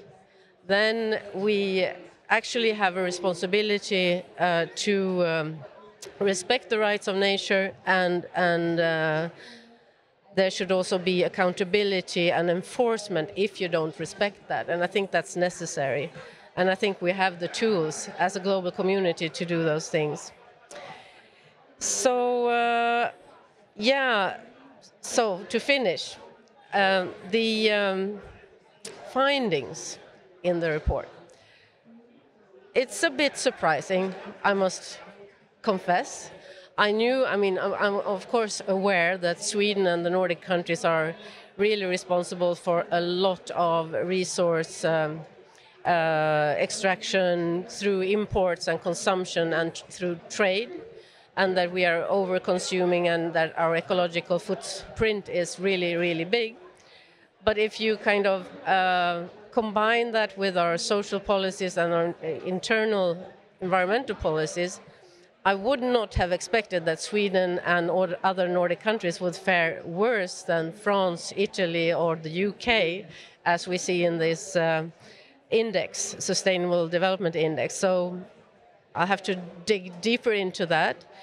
But of course, I think it's really concerning that we see these results. And I agree with the conclusions of Theo that we need to kind of align these matrix and see how we can use them more as politicians and in policy making. And that we need that. We can't only focus on economic growth. We've been discussing this for 40 years now already in the environmental movement, but now it's kind of getting also actually into national budgets and in national policies, and we have to continue this path. And I also agree with the final conclusion of the presentation that there's a leadership potential here, and that the Nordic countries could really take that leadership role, and that we should. And thanks again for inviting me, and I'm looking forward to the discussions and the other speakers. Thank you. Thank you, Isabella. Please grab a seat in our panel. And I'll now invite our other panelists up on stage to dig a bit deeper into these topics. So firstly, I'll invite Sister Janti Kirpalani. Welcome. Sister Janti is Assistant Administrative Head of Brahma Kumaris. And I'd like to invite Lisa Kerman-Nygaard, who is the Danish Youth Delegate to the UNFCCC. Welcome to both of you as well. We've now heard already from Isabella about her vision for 2050, and I'm now going to ask both of you as well to share your visions. We'll start with you, Sister Janti. Through Brahma Kumaris, you live a spiritual life with a lot of practices to help live a life in balance, from what I understand correctly. But what does it look like in your mind, the vision for 2050? How is it different from today? Thank you. If you don't mind, I'd just like to go back in history just a little bit, because in 1986, when it was the International Year of Peace, Brahma Kumaris brought in the concept of inner peace, and we created a program called A Million Minutes of Peace Appeal, and we collected over 1 billion minutes of peace in the month of September. And we received 7 Peace Messenger Awards as a result of that from the United Nations. And they then approached us and asked us to do a follow-up project called a Peace Messenger Project. And we thought about it and we were exhausted. It was 1 million minutes was a huge project, and it didn't have a budget. It was all done by volunteers, so it was quite something. But we were interested, and from 1988 through to 1991, we had a project running in 128 countries, which at that moment was all the countries in the world with a population of over 1 million. And we had 3 questions we were asking people under the title of Global Cooperation for a Better World. Now you're beginning to see why I'm going into history. The 3 questions we asked people in small groups were, firstly, what is your vision of a better world? Secondly, what is your vision of relationships in that better world? Thirdly, what is your relationship with yourself in that better world? And we had answers from this huge array of countries spanning the globe, but also to point out that the project went into leper colonies in the Philippines, shoeshine boy groups in Brazil, and princes and queens and kings from Europe. It just had an amazing impact on people. Somehow the whole exercise of visioning captured their attention and their imagination. And it took us 6 months to summarize the visions that had come in to see what it is that people were asking for in their vision. And we could actually summarize it in one word. And this is all documented in a book called Global Vision for a Better World. And the one word was values. They spoke about peace and love and truth and harmony and justice and respect and cooperation. And these were values. We had to do a follow-up. And we found that essentially the first 12 values that were coming in were the same across the world. And so whether it was Jordan or whether it was Israel, the values were the same. Whether it was the north or the south, again, the same. Rich or poor, it did not matter. Human values were the same, and what they were asking for was a world of values. And that led us to another project called Living Values for a Better World. And this is where spirituality comes in. Where do values lie? Not in our brain cells, definitely not in our hands and our feet, but in the living being that is within. And when you connect with that living being within and go on that inner journey, you're able to connect with the values that lie within the self. And so meditation, reflection, time for yourself, prayer, contemplation, time with nature, whichever way it is you wish, this is the entry point into those values within the self. And it's very interesting for me that when I met Thomas, you probably remember his name more than I do, but the one who wrote The Nordic Secret. That's it, thank you. So when I met with him and we shared a platform together in a program called Spirit of Humanity a few years ago in Iceland. And the essence of his book is that in the early 1900s, people had the opportunity of going into nature and spending 6 months. And it was from that then they came out with creative ideas of bringing development to the region. And on the one side, yes, development, but on the other side, of course, then the expense that we see. I wasn't the least bit surprised at the results of the survey, because this is what I would have understood from my own experiences and our own research, because I think probably ours was the largest research project undertaken by an NGO, which was totally free of cost. So from that, we could see that people weren't interested just in a bigger car, a bigger house, or anything like that, but they were really interested in values. And so today, when we see that we've moved so far away into materialism and consumerism, what we need to do is to go on the inner journey. And when we do that, even just for a short while, we begin to find balance in our life, balancing the things out there with the things within. We learn about relationships, and we also learn that relationships aren't a waste of time. It's an investment. If I invest a little bit of time in relationships, what comes out of that is far, far greater than one could ever have imagined. And so that balance of inner and outer is something that's very much missing in the world today, where all our attention is focused completely outside. And so, yes, the inner journey means that then I find the well-being that I need to have, the happiness and joy.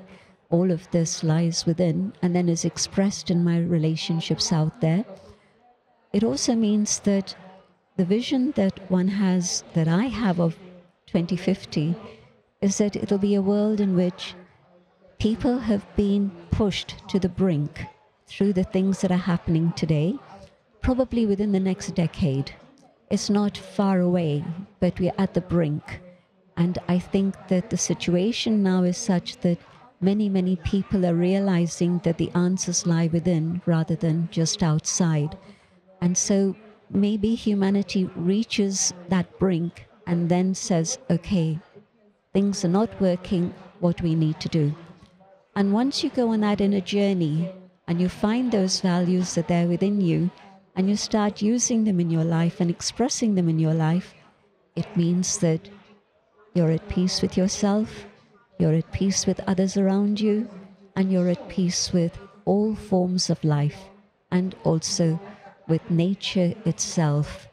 And so I do foresee a future in one in which there's the world has been described about in all traditions, a world of harmony, a world of justice, a world of truth.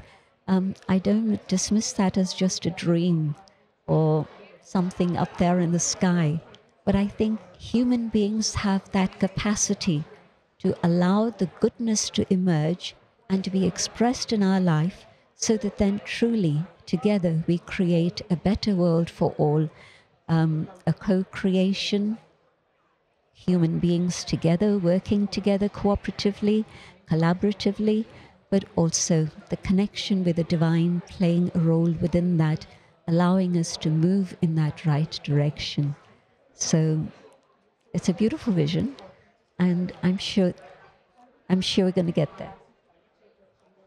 Thank you so much, Sister Janti. I can just see that your headphones have run out of battery, so I'll just pass you this.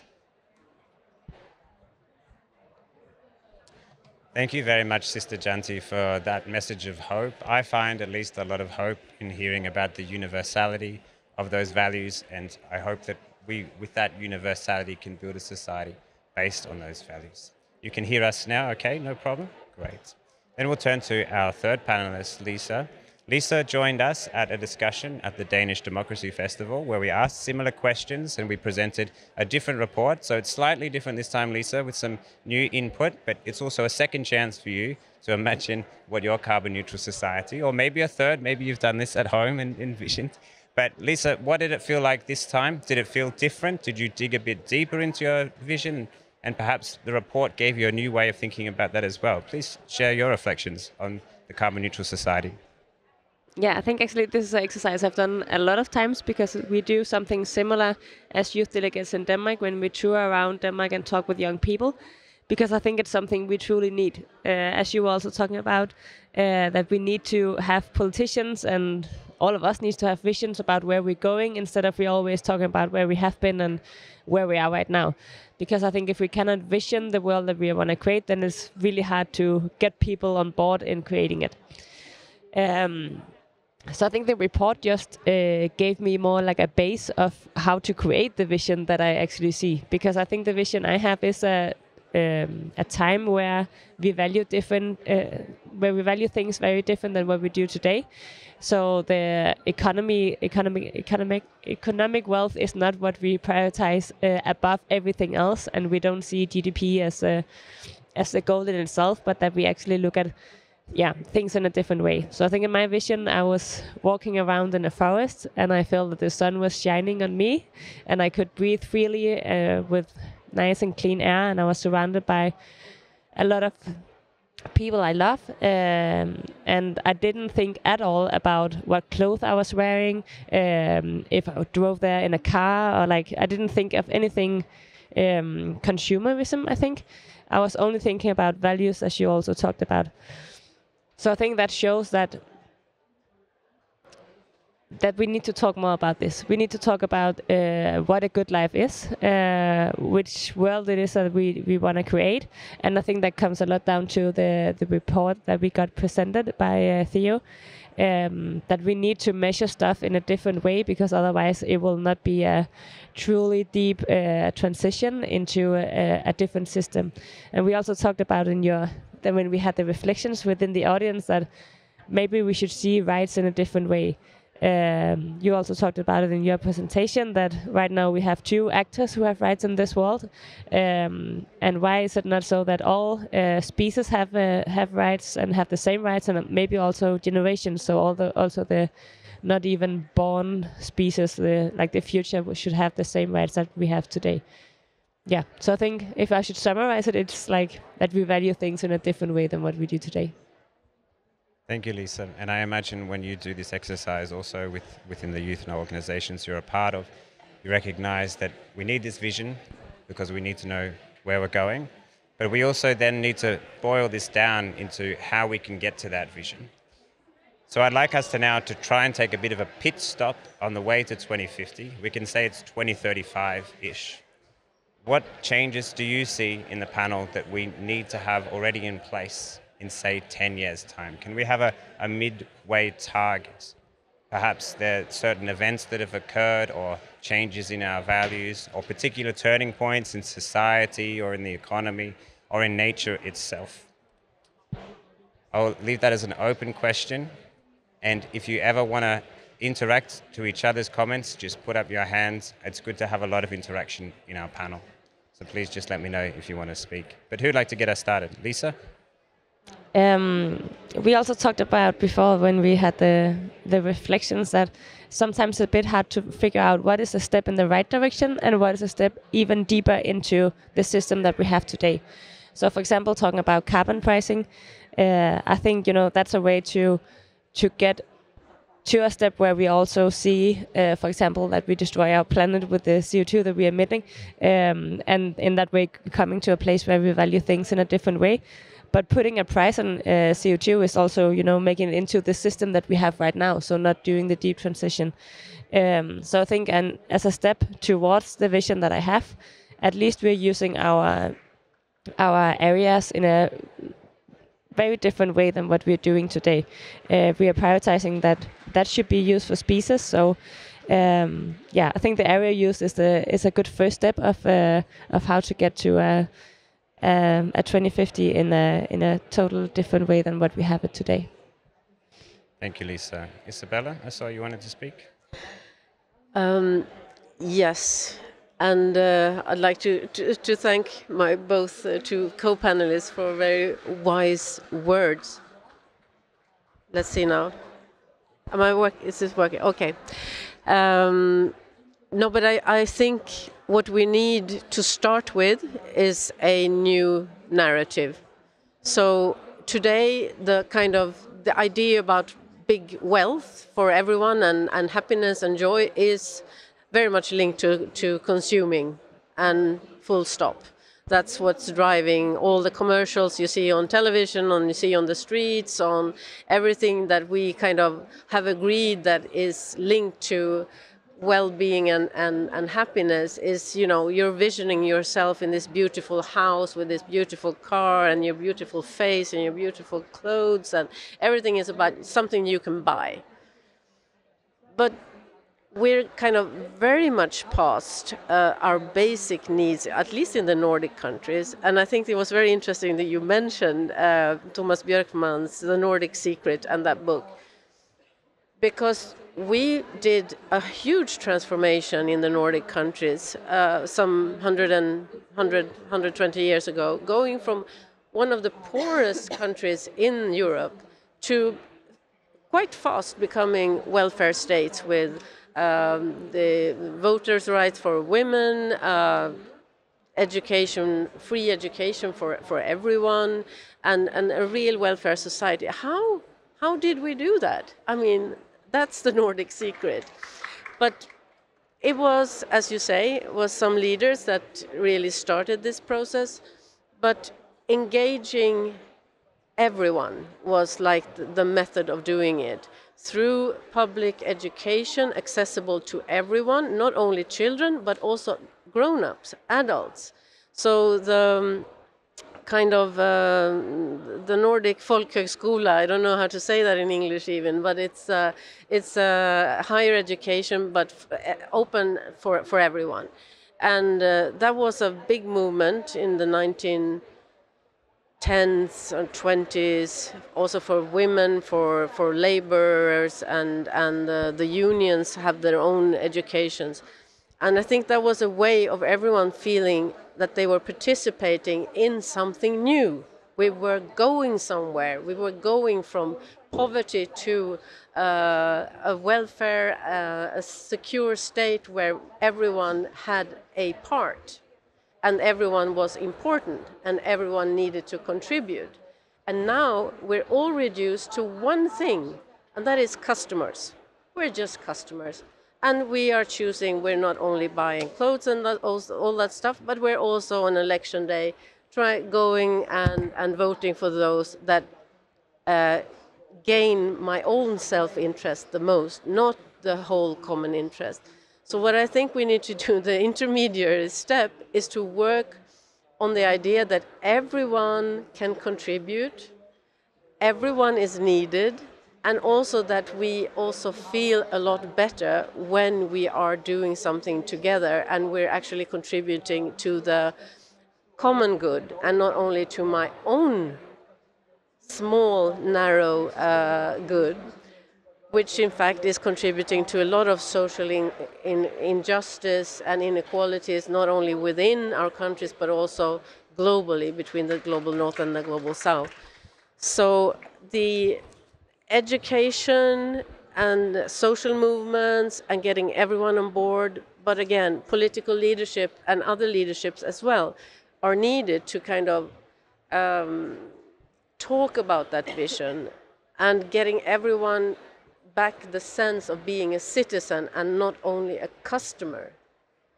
And that is, I think, I totally agree with you that in all of us, at least in most of us, there's this enormous potential of wanting to do good and, even sacrificing your life for protecting your country or protecting your children.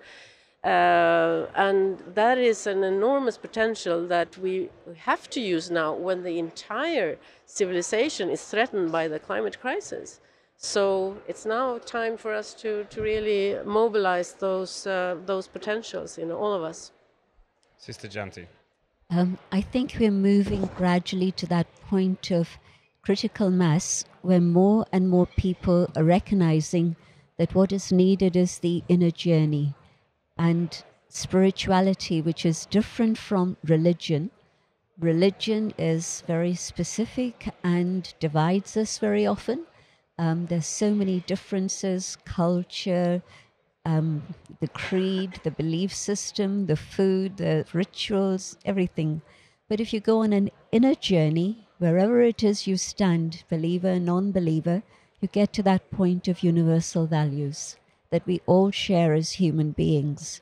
And I think that we're getting to that point where reaching critical mass where people are beginning to understand this.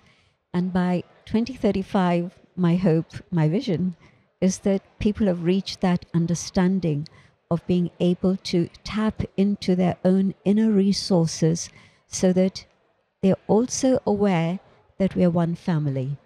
It's not just divisions by culture and nationality and gender and age and race, etc., but truly the awareness of being one family and sharing one home, one planet, which is the reality, and working together on the basis of values. And I think you're beginning then to see the transformation of society towards that world of utopia.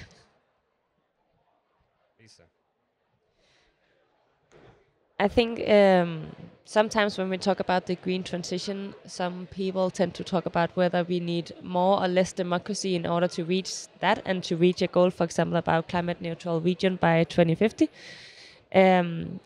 And to that, I just wanted to point that I think a step on the way to reach a climate neutral society, that is also to have a deeper democratic engagement, you can say, in the population. So I think we have seen a bit like you're talking about with education, that unfortunately people are participating less and less in the democracy. So we need to have not specifically some structures that delete the old ones, but we need to have something additional, I think. So I think we need to have more citizen assemblies. I think we need to engage people in new ways, and in that way also getting deeper into these values and to figure out and see by participating in these citizen assemblies that we are quite equal and we want a lot of the same things. We maybe think that there's different ways to get there, but when we talk about truly a good life, we are quite united in that.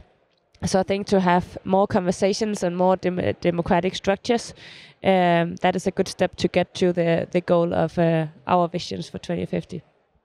Thank you, Lisa. I'm soon going to open up the floor if there are any questions or reflections from the audience. So please prepare any remarks or questions you might have to our panel. But I'm going to squeeze in one last question from myself here. I talked earlier about the future suitcase, something that collects things that we need for the future.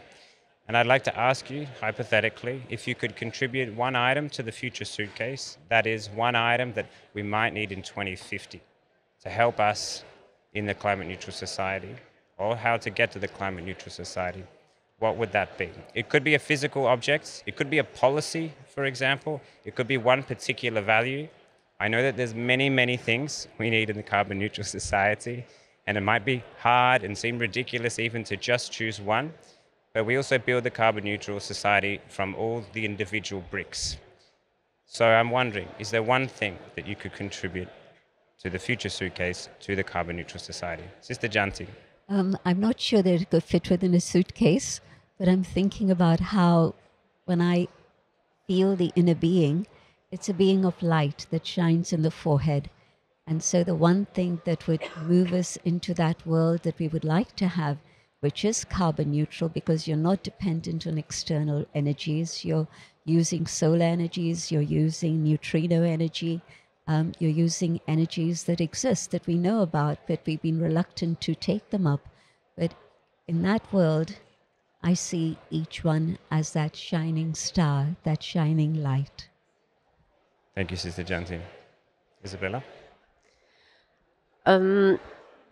Thank you for that. I think I would just put in there the ecocide law, which is the equivalent of genocide, that large-scale destruction of nature should be one of the big,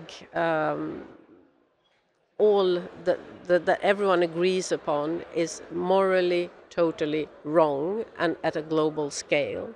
And that is very much linked to values, I think.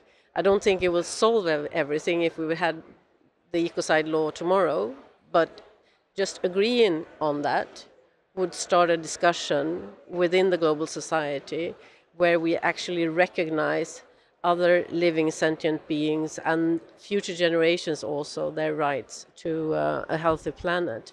And I think that would be an important, I hope that's already there in 2050. Thank you, Isabella. Lisa.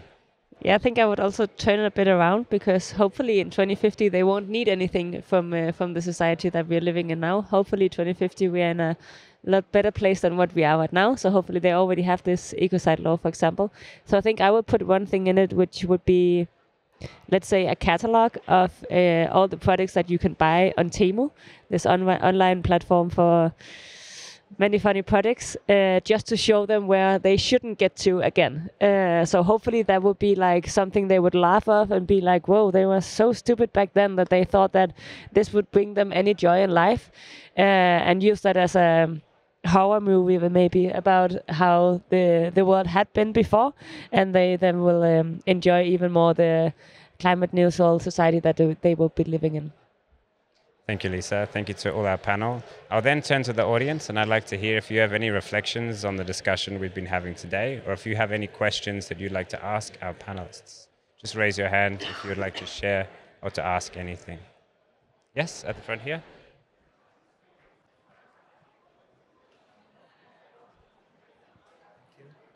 Hello, my name is Shrey Goyal. I'm from Green Spider AI Paris. I would like to add to something that the Honorable Minister said, and perhaps get her response to that as well. You mentioned that we live in a world where we are nothing but customers. I think we can add to that not only are we just customers, we are also commodities ourselves. We are treated as commodities, and I think our vision for the future should involve us being beyond that. And in the political spectrum right now, we tend to be identified by our demographic profiles. So people talk about voters as commodities, as it were, belonging to this particular racial minority or belonging to this particular minority. So in this vision of 2050, how would politicians and political parties see voters, and how would they understand their interests? I'm not sure if I'm being very clear here, but I hope I hope you can get something out of this. Thank you for clarifying. Can you just, sorry, I'd have to understand the question. How do we see borders? Well, I mean to say voters. Voters? Yes. Voters. Citizens, yes. Citizens? Yes. Voters, perhaps? As a voters. Oh, I'm sorry, I'm a little bit tired. So it's okay. The accent. Yeah, okay. It's the accent. How do we see voters? I think, I mean, your comment about not only being a customer but also a commodity is absolutely right, and I think that really is spot on from more of a global south perspective, and I represent a global north perspective, that where we have the let's say privilege of seeing ourselves only as customers. But this way of looking at affluency or prosperity or success is also pushed on the global south. So it's kind of being accepted more and more. And we were talking about the other day here also about what happened in Eastern Europe after the wall went down. And I was in Prague before the wall. I was very young back then, but everything was dark, and you didn't have any big shop windows with all these commodities in them. It was quite depressing. But afterwards, when they came into the European Union and the wall went down, my father went there and he came back and he told me, what was that all about the wall going down? Now it's like big commercials of Calvin Klein shorts everywhere. So that's what you see. So is that the meaning of freedom for people, that they can buy Calvin Klein shorts all of a sudden? That's a bit of a drastical image, but it's like the hegemony of consumerism that we are now everyone is striving for. But how do we see voters? I think voters must feel the responsibility of being citizens. I think that's the most important thing, that you contribute to society, and when you go and vote, you should vote for something that is good for the common good and not only for your personal wallet, which is now unfortunately very much the case in rich countries. And we just have to look at the US right now to see that that is true. So, but you can't only, I mean, this has to come from bottom up, but also from top down. So leadership is very important. Thank you, Isabella. Yes, at the back.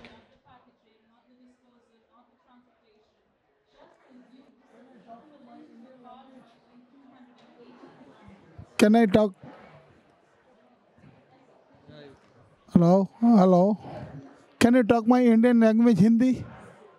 Yes, Sister Janti, do you understand? Okay, I tell.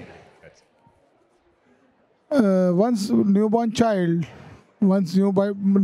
born, we values like your religious values, another values, like so you create the कौन सी values you क्या मतलब हिंदी में बताइए एक बार हिंदी में बोलिए कि भाई हम पर्यावरण के लिए भी बोले हैं.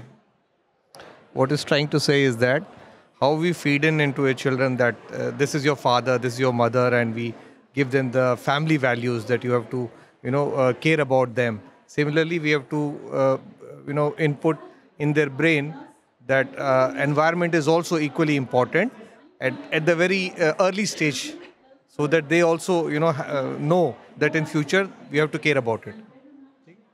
Like Lord Shiva to Ganesh. Similar to religious values also, we feed in. Lord Shiva to Ganesh. Lord Shiva to Ganesh. Okay. Yeah. Thank you. Yes, I agree totally. Yeah. Whatever, actually, it's not even just values being instilled into a child. Whatever children see their parents do, they follow. They catch those values. So sometimes we say values can't be taught, they can be caught. And so when they see parents respect life, respect each other, respect nature, then they also begin to do the same. Thank you. Did you want to say one last comment, Isabella? No, I'm thinking about the negotiations here at the COP, and there's many countries and many political parties that are saying, like, why should we reduce our emissions when others are just continuing with their emissions? And and this is something that voters accept in many countries, and because it's a skewed logic. But I think, just connecting to your question, we don't throw litter into the sea just because we see someone else throwing litter into the sea. I mean, the best thing is that if you see someone else doing that, you say, no, you shouldn't do that, and pick it up. But everyone, just copying and doing the same as someone else that is doing something wrong is going to lead us to a disaster. And that's right on a small child's level when you educate a child, but also countries must live up to that and not copy a bad behavior but just because someone else is doing it. Thank you, Isabella. One final comment, and the word is yours, Lisa, before we close the panel.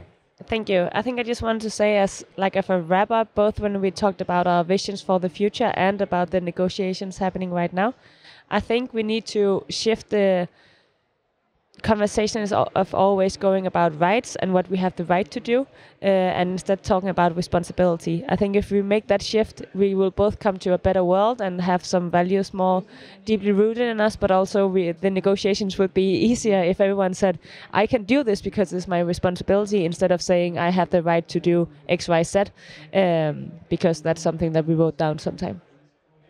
Thank you, Lisa. And on that note, we'll close the panel and end the event, the last event of today here at the Nordic Pavilion. A big applause for our panelists. Thank you so much for joining us here at the Nordic Pavilion and for joining us online, those who are following us. Please contribute your vision to the future in the future suitcase on your way out, and stay behind if you like for a bit of extra mingle. Thank you so much, and bye for now.